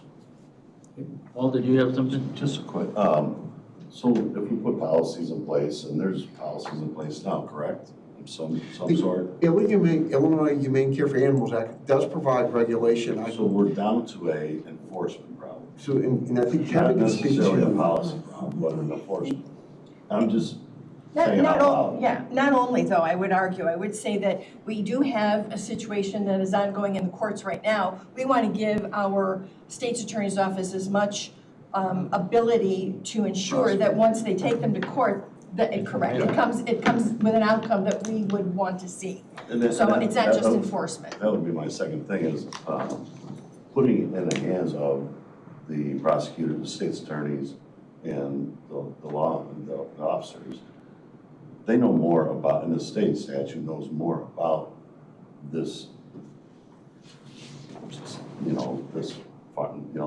the people in the Farm Bureau are kind of feel like you might have a chance, or they might have a chance to go after them at some point. And we've seen it when steer or something get out of their pens, it's not pretty no matter what. They're just trying to get their animals, get back in, and so there's a lot of things when we put more stipulations, more policies in place, sometimes it's worse. Which is why we again are talking about including, if you'll see that, one of the exclusions is normal animal husbandry practices as recognized by. So you're right, and I don't disagree that there were some concerns by the Farm Bureau that are valid. So we're trying to, again, make that clear. And I would tell you, and Kevin can speak more clearly to it when it's his turn, we do have to trust our people, right? You're right. I mean, Eric said to me earlier today, and I think he's right, it's like pornography. When you see animal cruelty, you know what it is, right? Absolutely. So in some instances, we do have to trust the people that we have hired to enact the services that we've hired them to do. I agree. Right? Yep. So, I'm done. I'm done. I'm not done, but go ahead. Okay, yeah. You okay, seriously? Oh, I want to hear everyone speak, so it's Okay. just fluid, and then I'll ask you questions. Scott was just going to turn it over to the state's attorney's office. Actually, Kevin, if you could just touch upon how we got to here and some of the things that, from your perspective, what you're seeing, what the committee and county board need to be mindful of. So you should have the memo or opinion that I wrote. I think it was directed specifically to this committee. I don't want to go too much into the specifics of that, but just recognizing that obviously an ordinance like this implicates potential equal protection concerns in terms of groups feeling like they're being targeted by this. The recommendation of the state's attorney's office is to take a broad approach, obviously recognizing that tailing or animal cruelty should be illegal regardless of the group that engages in it. That's why our recommendation was to just have the laying down of the animal and the normal animal husbandry. In the state statute, the Humane Care for Animals Act, it talks about normal good animal husbandry. We are not recommending exceptions 3 and 4. In our opinion, to the extent that those groups don't engage in this type of activity on a daily basis, there really is no need for an exemption for them. putting those exemptions in gives the opportunity for a group that feels targeted to challenge the ordinance on its face, saying that it's violating equal protection grounds on the basis that it's favoring some groups over others. So that's why our recommendation was to not have 3 and 4 in there. I do want to speak generally to the statement that's been made about occurrences where an animal may get out or normal farming activities. It's important to keep in mind that this ordinance is extremely tailored to entertainment events. When you read through it, it's really people that organize, offer venues for, or engage in the events that are for entertainment, work purposes, or training. So to the extent an animal gets loose on a farm and they have to corral the animal or do what they need to do to stop it, it's not going to come within the reach of this ordinance. That's why it's drafted that way. Additionally, some of the discussions that have happened since last Thursday are the potential for a defense to be written in, much like a necessity defense that you would have in criminal law, where if some action has to be taken, even if it's taken at one of these events to say, save a group of spectators, that would be an exemption.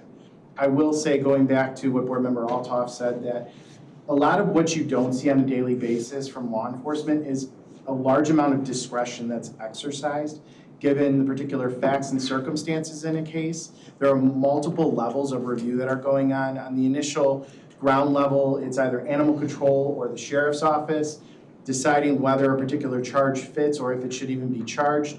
And then our office overseeing that as the prosecutor's office in terms of whether we think something should be charged at a higher level, or ultimately dismissed given the facts and circumstances that it arose under. So I do think that it's important to note that the TUP is strictly dealing with the individual who pulls the permit. That's why we're recommending language in the public health ordinance, is to take a broader approach and to recognize that individuals that are involved in these events, although they may not hold the permit, there may be some level of culpability on their part in terms of animal cruelty if an animal gets hurt, or if they're specifically engaging in events where something does happen. So that's why we're recommending this approach, to kind of further define this within the public health ordinance. I will state the public health ordinance currently does talk about cruel treatment, but what's going on at the state level is kind of an effort to further define what that is, and that's what our effort is here at the county level, is to say that we're specifically recognizing that tailing is a cruel treatment of an animal. Regardless of whether the animal is hurt, ultimately nobody wants to see that to happen, but just merely engaging in the practice of it is inhumane and should not be done. So that's the approach we're recommending in this particular matter.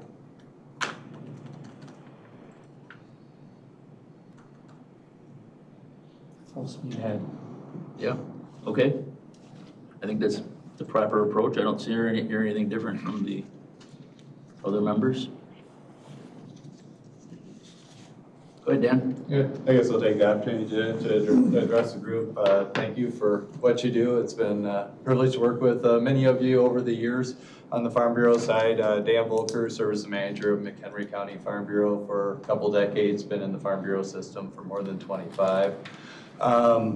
Just from a perspective standpoint, this issue did come at us rather fast. We first had a presentation at our June board meeting and then had to assemble and respond as quickly as we could. To do that, the Farm Bureau board did have a livestock group put together to help address the concerns and issues. They did that because the Farm Bureau board itself is made up of the entire voting membership group, which is made up of specialty growers, corn and soybean growers, livestock producers. They felt that this issue needed eyes from people who raise, show animals, do other things along that line. So that's why they put the task force together. It did go out to our Farm Bureau board. It did go out to legal counsel at Illinois Farm Bureau, and also went to our livestock specialists with Illinois Farm Bureau for their review before submitting it to the county, so that everybody was able to get eyes on it. Myself, as the manager and lobbyist of the organization, I have to stay within the lines of what the group has approved. So basically the comments and what's in our letters still stand in place. They do want to participate with the county in providing hopefully a joint effort with common language. There is concern about rushing things without, we brought up last week that one of the amendments that was proposed wasn't actually accurate because of the Illinois Department of Agriculture doesn't regulate rodeos. So we actually brought up that point to the committee that was a concern. So we just want to make sure that anything that is passed represents what should be involved in animal agriculture. And happy to entertain any questions if you have any. Well, I think it's great that you're involved, you're fully involved. I think everybody else in the group realizes that and is complimentary of your associating with them for that, so we get this right. Does anybody else have anything? Mr. Volkers? No? Yeah, thanks for coming, Dan. Thank you for the opportunity to address the group. Feel free to reach out with any concerns that you may have. Okay, great. Okay, where else do we need to go with this? Questions? Get it to the board. Yeah. Put it together, bring it to the board? So we're talking about separating these two from public health.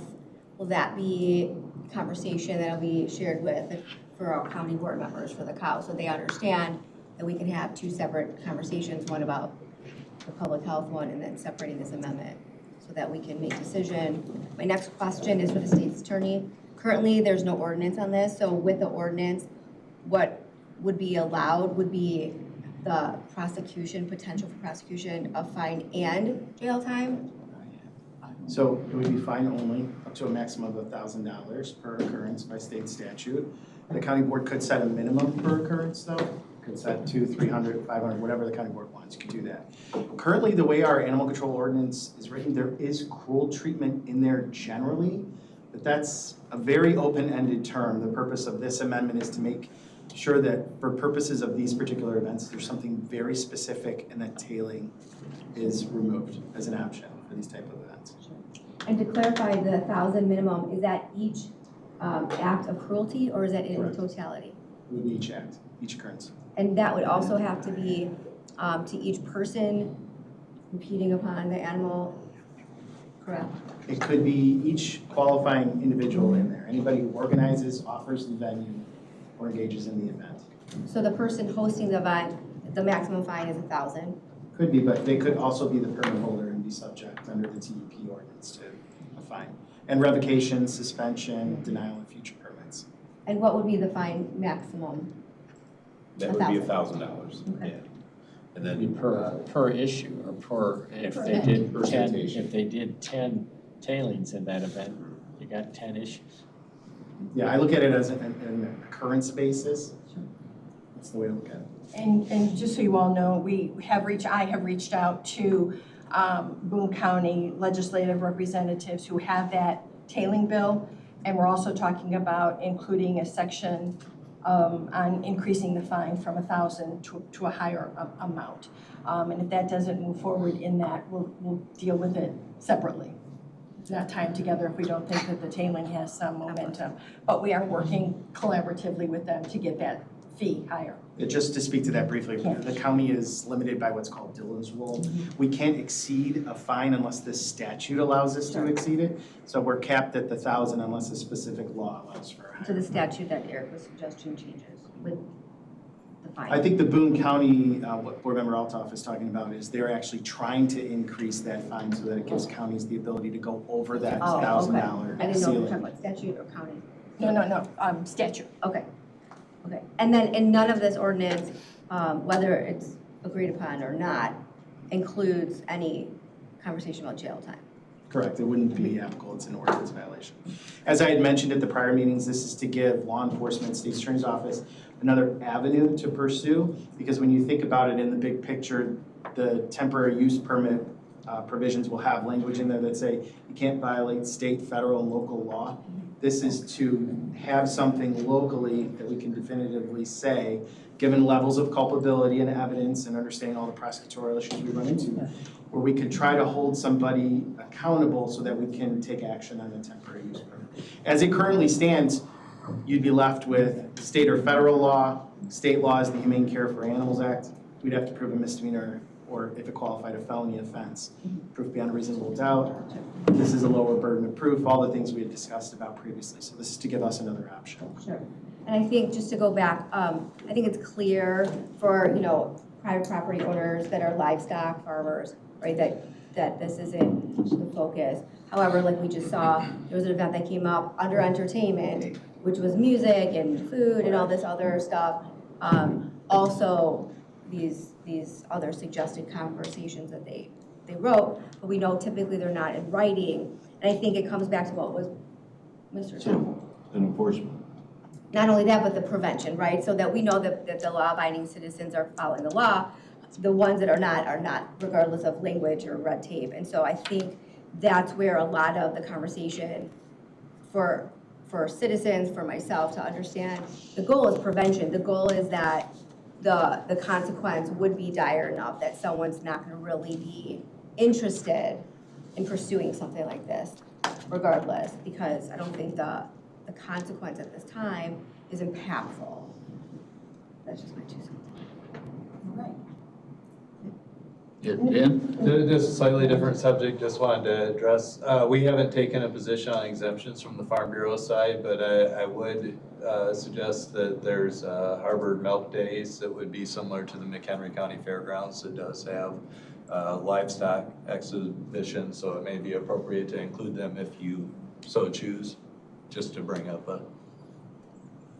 another one, if that would be included, I think it would be I think fair. at this time, our state's attorney is recommending that we don't have. I do understand that. We haven't taken a position on it. I'm just saying if Okay. you include that, I would also suggest that you. That makes sense, but yeah. We'll throw that in as a side thing. Well, but I'll ask the question, in Harvard Milk Days, are they engaging in these activities of pulling, tripping, or tailing?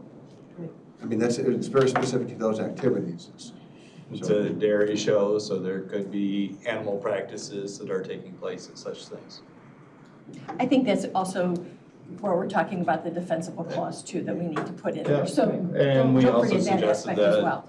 amendment to the tailing language to verify that, so we did have the transition word then to help Yes. distinguish And that. Yes. Both, okay. Eric, do you want to?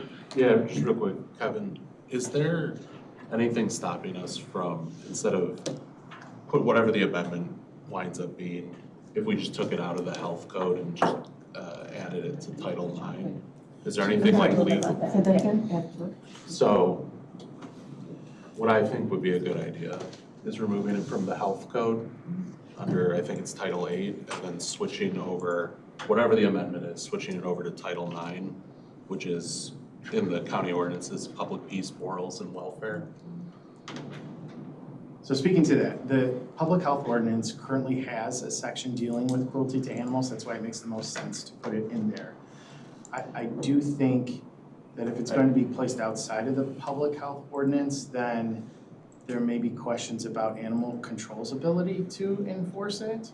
I think that would have to be specific language in there, recognizing their ability, because as we've talked about, the sheriff has acknowledged and Chief Moraski has acknowledged that they don't always have the expertise to be able to tell exactly whether they have a violation, given the type of event, whether they're running security, whether, how they're responding. So animal control is gonna be an essential piece of the enforcement mechanism.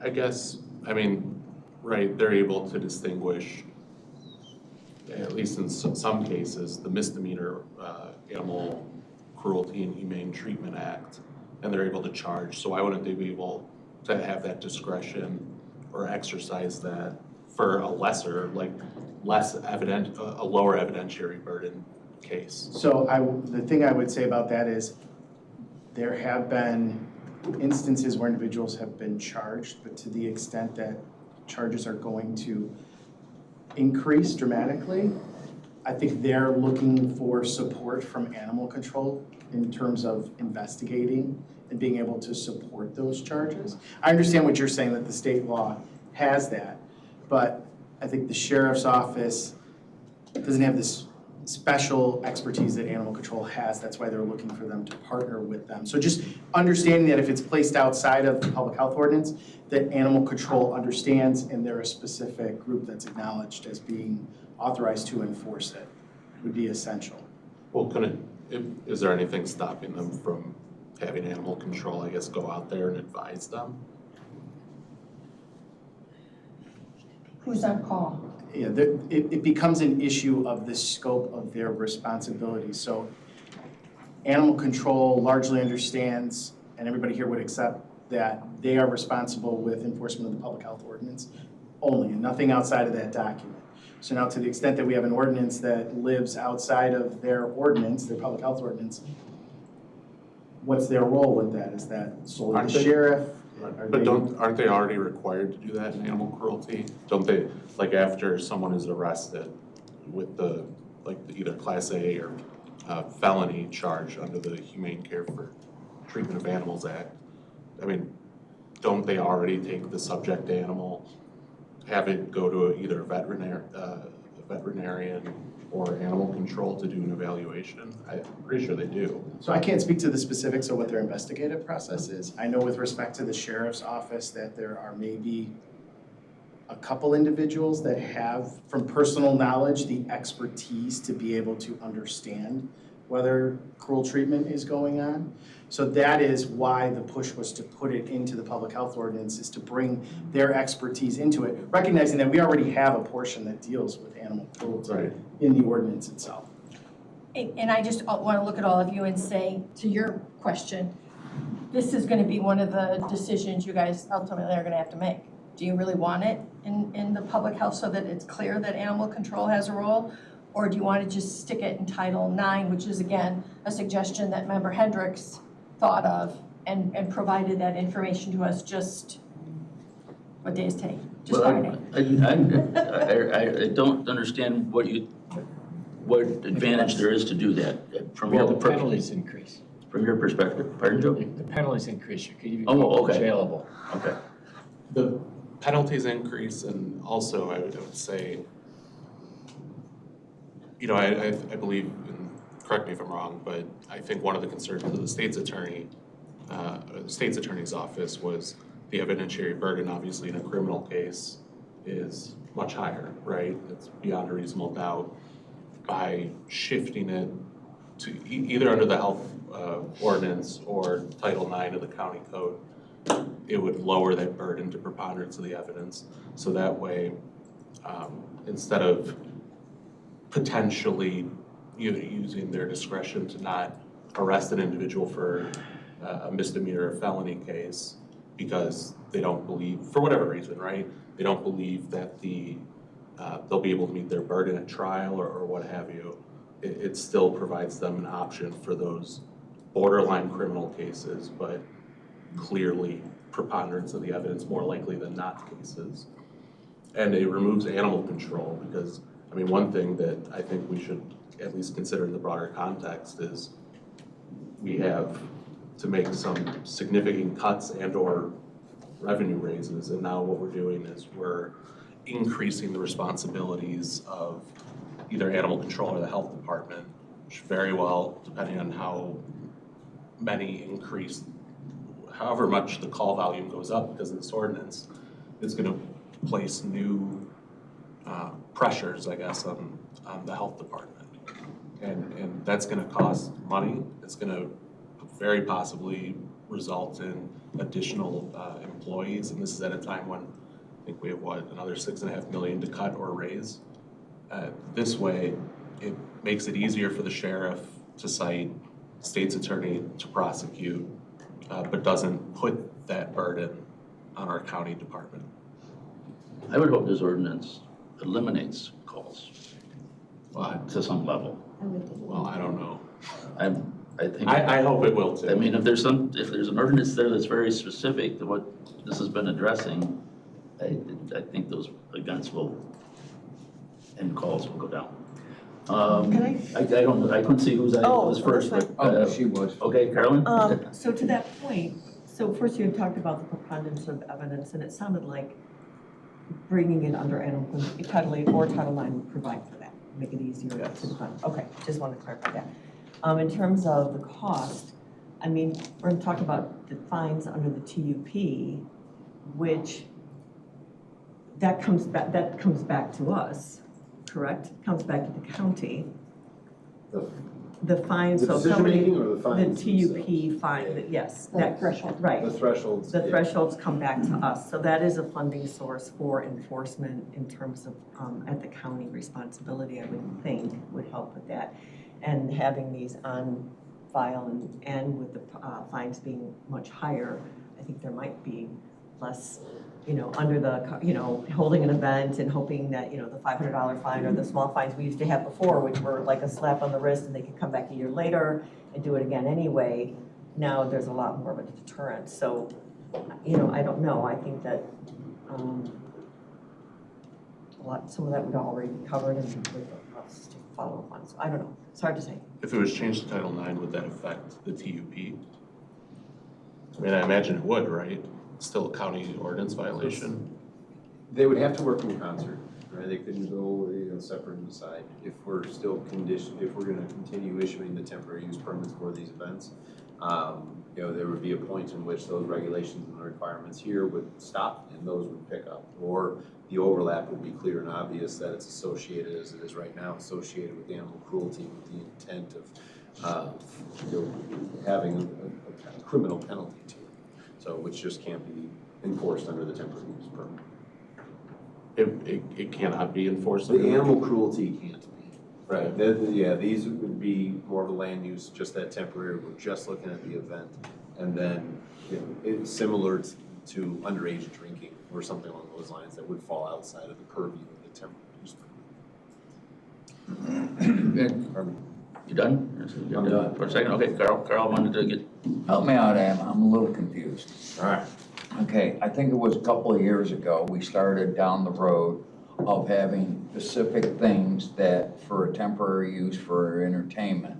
Why I'm confused, like, we have a slop and spill, we have the church's pig roast. The health department comes out and says, yeah, you got your 3 sinks, wash, rinse, sanitize, yeah, here you go, here's your permit, have a nice day. When we have these events, if I remember right, they had to meet the condition of security, either hiring us or their own. They had to have the roads so wide to get an emergency in. They had to have a vet on site, that is.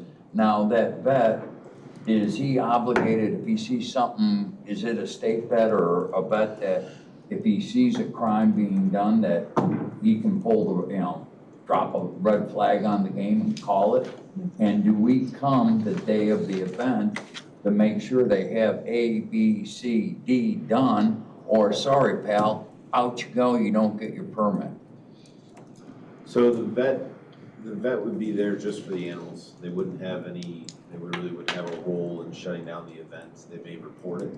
Yeah, they may report it to. Is there a way to put that, hey, you see that, you must call? We wouldn't have any leverage over them. We could put in the policies and write this however we want, but we wouldn't have, they're not our person. Okay. Right? They're a vendor, they're a subcontract to that vendor. So we wouldn't be able to act with a huge amount of confidence that they would be able to do that. What gives us the confidence that they can and why they're theirs for the animals is that license. That license has, similar to other licenses through the state, those certifications come with varying obligations. Their dedication or their certification comes with a dedication to the Humane Care for Animals Act in association with several other components. So there's an ethical component is the way I would phrase that in any other situation. There's an ethical component that goes with their license. The other part of it, you had asked about on-site. Currently, we're not staffed for that. We're not staffed to send somebody out, nor are we really equipped in the event that it goes south. If you start having people coming into that event and early, let's say, I don't know who on our staff would be equipped to deliver that message in a manner that would be effective. When we do those walkthroughs, we do them the day before, 2 days before, and we go through every component of that event and make sure it lines up. At that point, that's when we finally issue that permit. It's not issued even when we send that email or something along those lines. It's the operator knows it's subject to revocation at that point Because if their site's sloppy, if they have, with all the rains, just to get on site, if that's not dried out enough so that an EMS or fire apparatus can get through, we're stopping, we're not even need to see the rest of it, we're stopping until we get clearance from that local fire district. So, and it can be over a wide range of things. Now, it doesn't address it exactly, but that is the current set of circumstances. Like I said, I was looking, the health department, no problem. If you don't have those 3 sinks, boom, your permit's pulled and go home the day of. Yeah, we've revoked them the day before. We've pulled them at 3:30. We've been out on site and said, listen, we can't issue these. This is historically going back. I've been conducting these inspections since 2015, 2016, and for a wide range of reasons, we've revoked them or withheld issuance. Okay, good.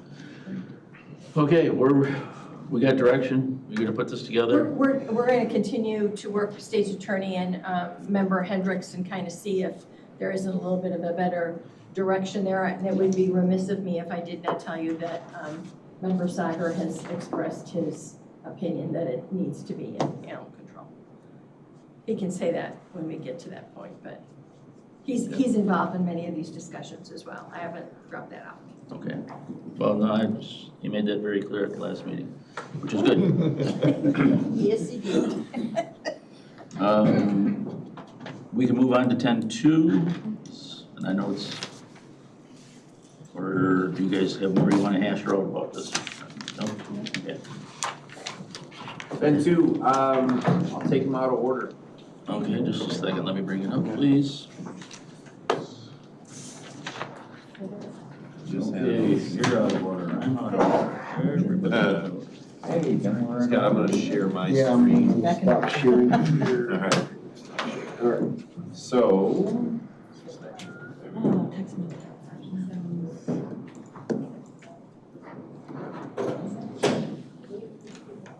There we go. All right, so, what I mean, I take them out of order. I'm gonna stick with the temporary use, the Unified Development Ordinance amendments for the temporary uses, temporary entertainment events. Yeah, okay. So, yeah, it's, this went through public hearing the June 24th, end of last month, exact date? June 24th. It was the 24th, right? All right. Yeah, so it was 25th. And there was good discussion and general support. So it was approved 6-0. So there were no modifications, but I thought I would bring it up, the actual document up, just in the event that, and then go through it quickly, just in the event that it shakes a little bit, loose a few more questions. So the first modification to the procedure for these temporary use events is that the application needs to be submitted within 60 days or more prior to the event. There's a lot that goes into these, a lot of coordination, a lot of confirmations. 30 days was always a little tight. And when they would bring them in 30 days, invariably there's, of the 8 components, maybe 5 of them were represented, or 6 of them, and 2 of those weren't represented clearly. So 60 days gives us enough time to have a complete application and move with confidence going forward. We've incorporated the integration with the temporary use shall comply with the McHenry County Code and state law. That's something that's really in all of our applications, all of our issuances, but in the event, we just wanted to make sure that that was clear and upfront. The incident action plans typically have been required for 500 events with 500 attendees or more. That remains true with the exception of, as well as rodeos at any number of attendees. So any rodeo, any temporary entertainment event with for rodeo will require an incident action plan in association with it. That's one of those big components that drives our 30 days to 60 days as well. We talked about this at length. The revocation temporary use permit may be revoked at any time prior, during an event.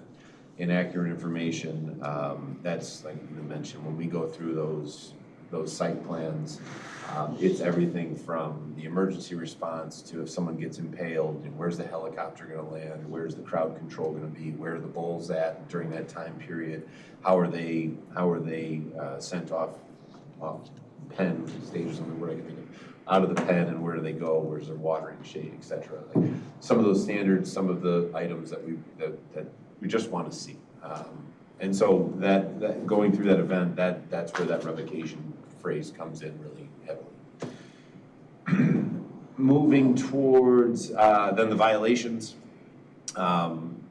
Currently, there's a moratorium clause within our violation, so if you have a temporary use permit or you violate the conditions of a temporary use permit, you can be subject to a 1-year moratorium, 1-year ban of these events. And while good, we recognize that there's more that we can do. So we added, state's attorney added, I had very little to do with this phrasing and the concept behind it and how they would employ it, but seeking injunctive relief. That's where the legal minds take over. So this would advance and expand from that 1-year ban to injunctive relief if and when somebody just completely blows by or does something that there's really no effort in compliance. When this is applicable, I think it's going to be a pretty shared view.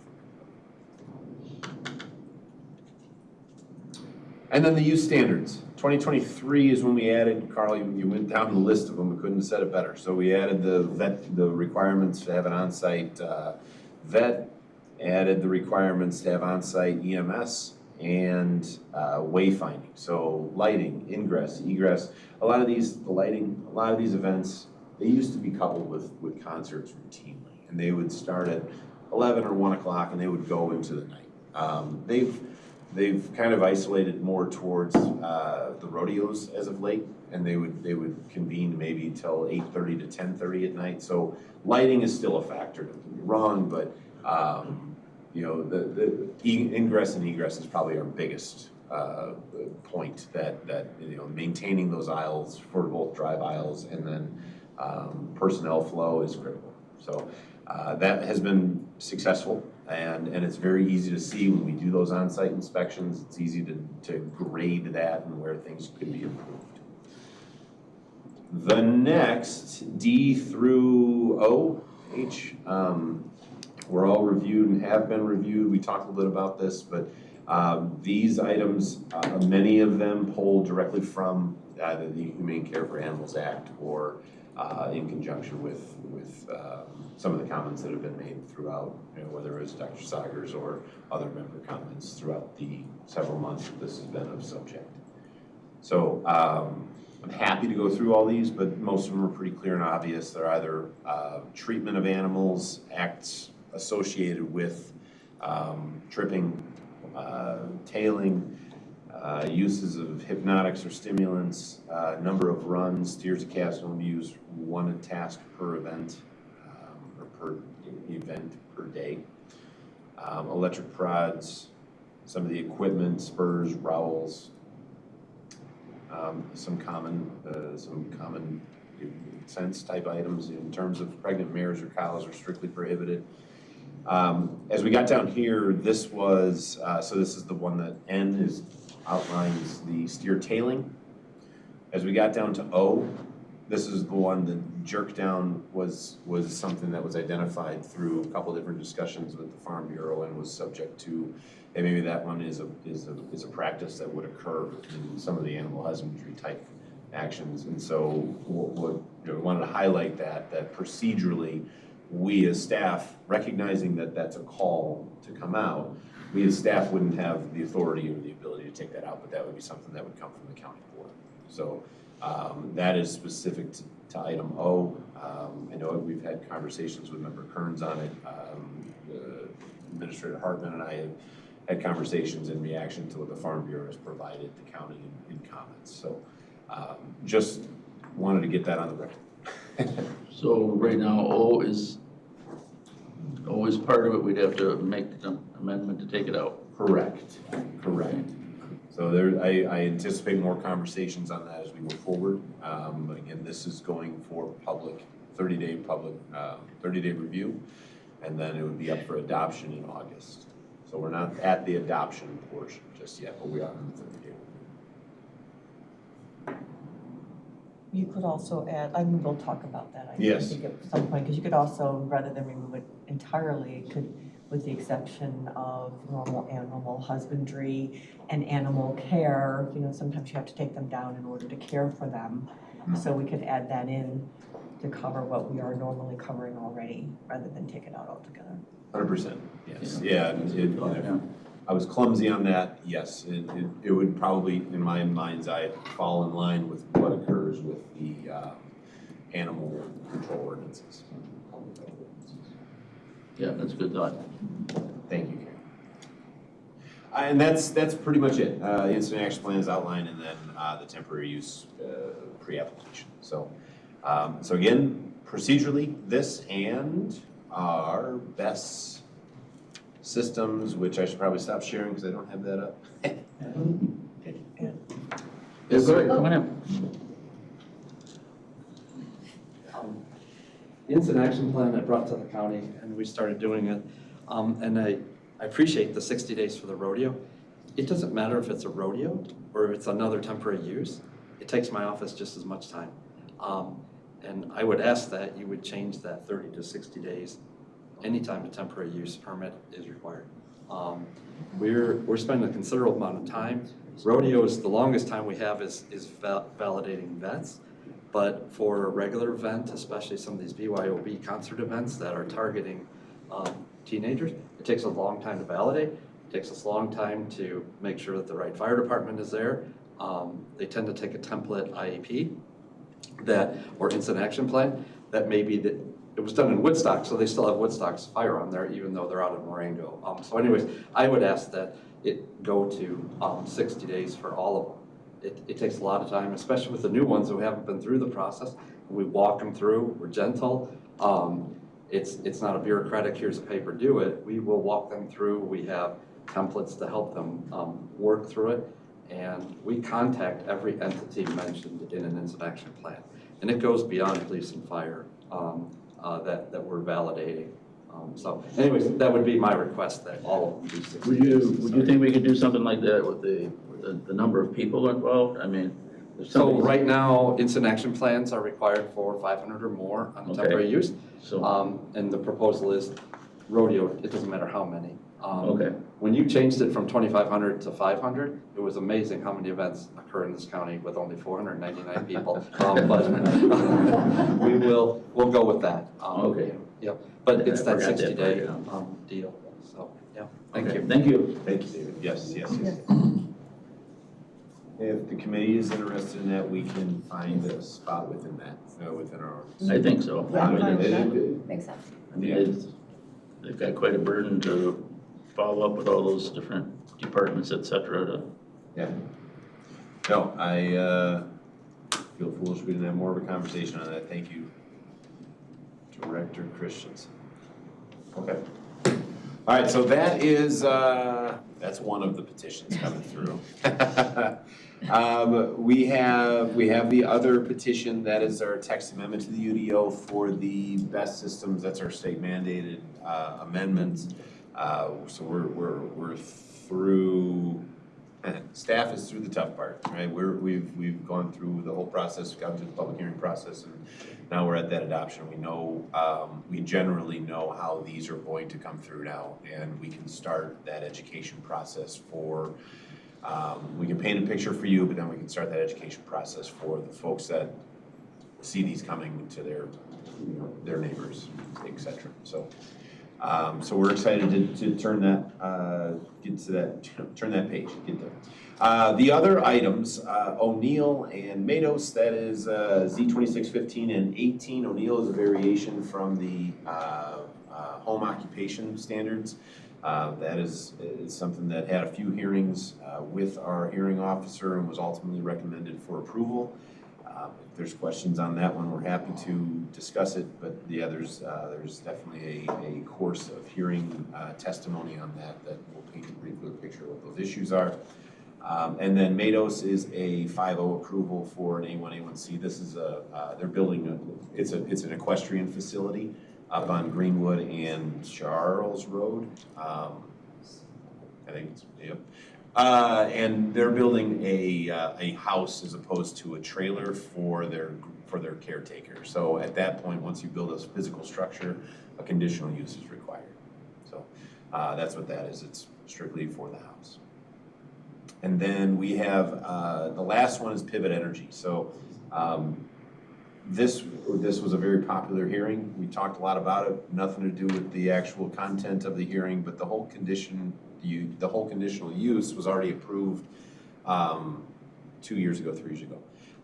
This group came back because IDNR, there are two conditions that they sought revisions for. So it doesn't open up the whole conditional use. We looked at that very thoroughly, but it just looks at those conditions. And the ZBA gave a positive recommendation to one of the conditions and a negative or recommendation for denial for the other. So the content of that is out there. I don't want to add to the testimony for sure, but the big trick on this is going to be our how that resolution or how that's voted on, and we're trying to get that organized. And I think we've got it organized, and we're gonna disseminate our concepts to the committee, or just so you understand it, so you understand if you want to do a separate vote, we can do that. It's the way it was recommended was in one vote. So we can separate it out, and you can do a positive vote, and then or written in the affirmation, and then have a vote to approve it or vote to deny it based on how those. So separating them out is probably the easiest. Thank you. And then the second part, it would be to vote in the negative. Define what the vote is. So it's so they're denying the petitioner of that 6-inch gap. Is that correct? They made a recommendation for denial. The motion was recommended for denial, so it's going to read 6-1 in favor of the recommendation for denial. Understood. So we're going to spin that around and make it so that it's clear to you. Okay. If we agree with both of them, wouldn't we disagree with their finding? No. Or no? Well, If you finding agree is- with both of them, then you'll disagree with the regular. No, I understand that, but if we separate them, then we vote separately. Yes. Right. Yes. If we don't separate them, then we just agree that we agree with both of them. Can you do that? Or is that how we do it? Do we do it? Yeah, you're right. Do we do it that way or no? I don't That's what gets us in trouble. Yeah, Yeah. so just so let's separate them up. Okay. I know my Yeah. guy's like, Yeah, that's Right. Because because we don't typically vote like that. Agree to what the petitioner's asking for. You want to agree to what the ZBA is recommending. If they could separate them, there. We'll separate them. Part A, part B. Yes. Understood. Yes, they'll be separate on the agenda. Oh, okay. Consent agenda and then the regular zoning agenda. The wording will be such that we'll all understand what we're voting on when it happens. Yes. Crystal clear. Thank you. You betcha, you betcha. That is what I have, but I have one more item that I'm excited to announce and introduce. Our new building official, Erica Wilson. Oh, Erica, come on up, please. Yeah, come on up, Erica. Come on down. It's like the. Come on down. I'm glad she stuck around. The Price is Right. I didn't tell her, I invited her to the meeting, but anywhere you're, I didn't tell her that half the stuff I was talking about, she's gonna end up talking about. Yeah. Welcome. So Erica, and your last name, I'm sorry? Wilson. Erica Wilson, and how long you been with us? 2 days. And We're in the fire. Yeah. Well, nice to meet you and welcome aboard. Thank you. Thank you. Yeah, we're very excited. Erica's background's in architecture, about 30 years, about 15 of that, half of that was in residential, about half of it was in commercial. And I'm proud that maybe 21 years ago, I actually interned, I was an intern in the same office with Erica and was her intern for a couple of those months. So, yeah. Yeah, well, that's nice. Full circle. Yeah, it's great. It's great. We're very excited. So it'll be a very stabilizing force within our building division. Good. Yeah. Well, welcome aboard. Yeah. You're like, oh man. This was a doozy of a meeting, but. Yeah, quite the intro. Keep schooling Adam. That's right. That's right. Anything else? That's all I got. We're there for that final future topics, anyone? No executive session today. Motion. Carla wants to adjourn. Anybody else? Dina wants to second that. All those in favor say aye. Aye.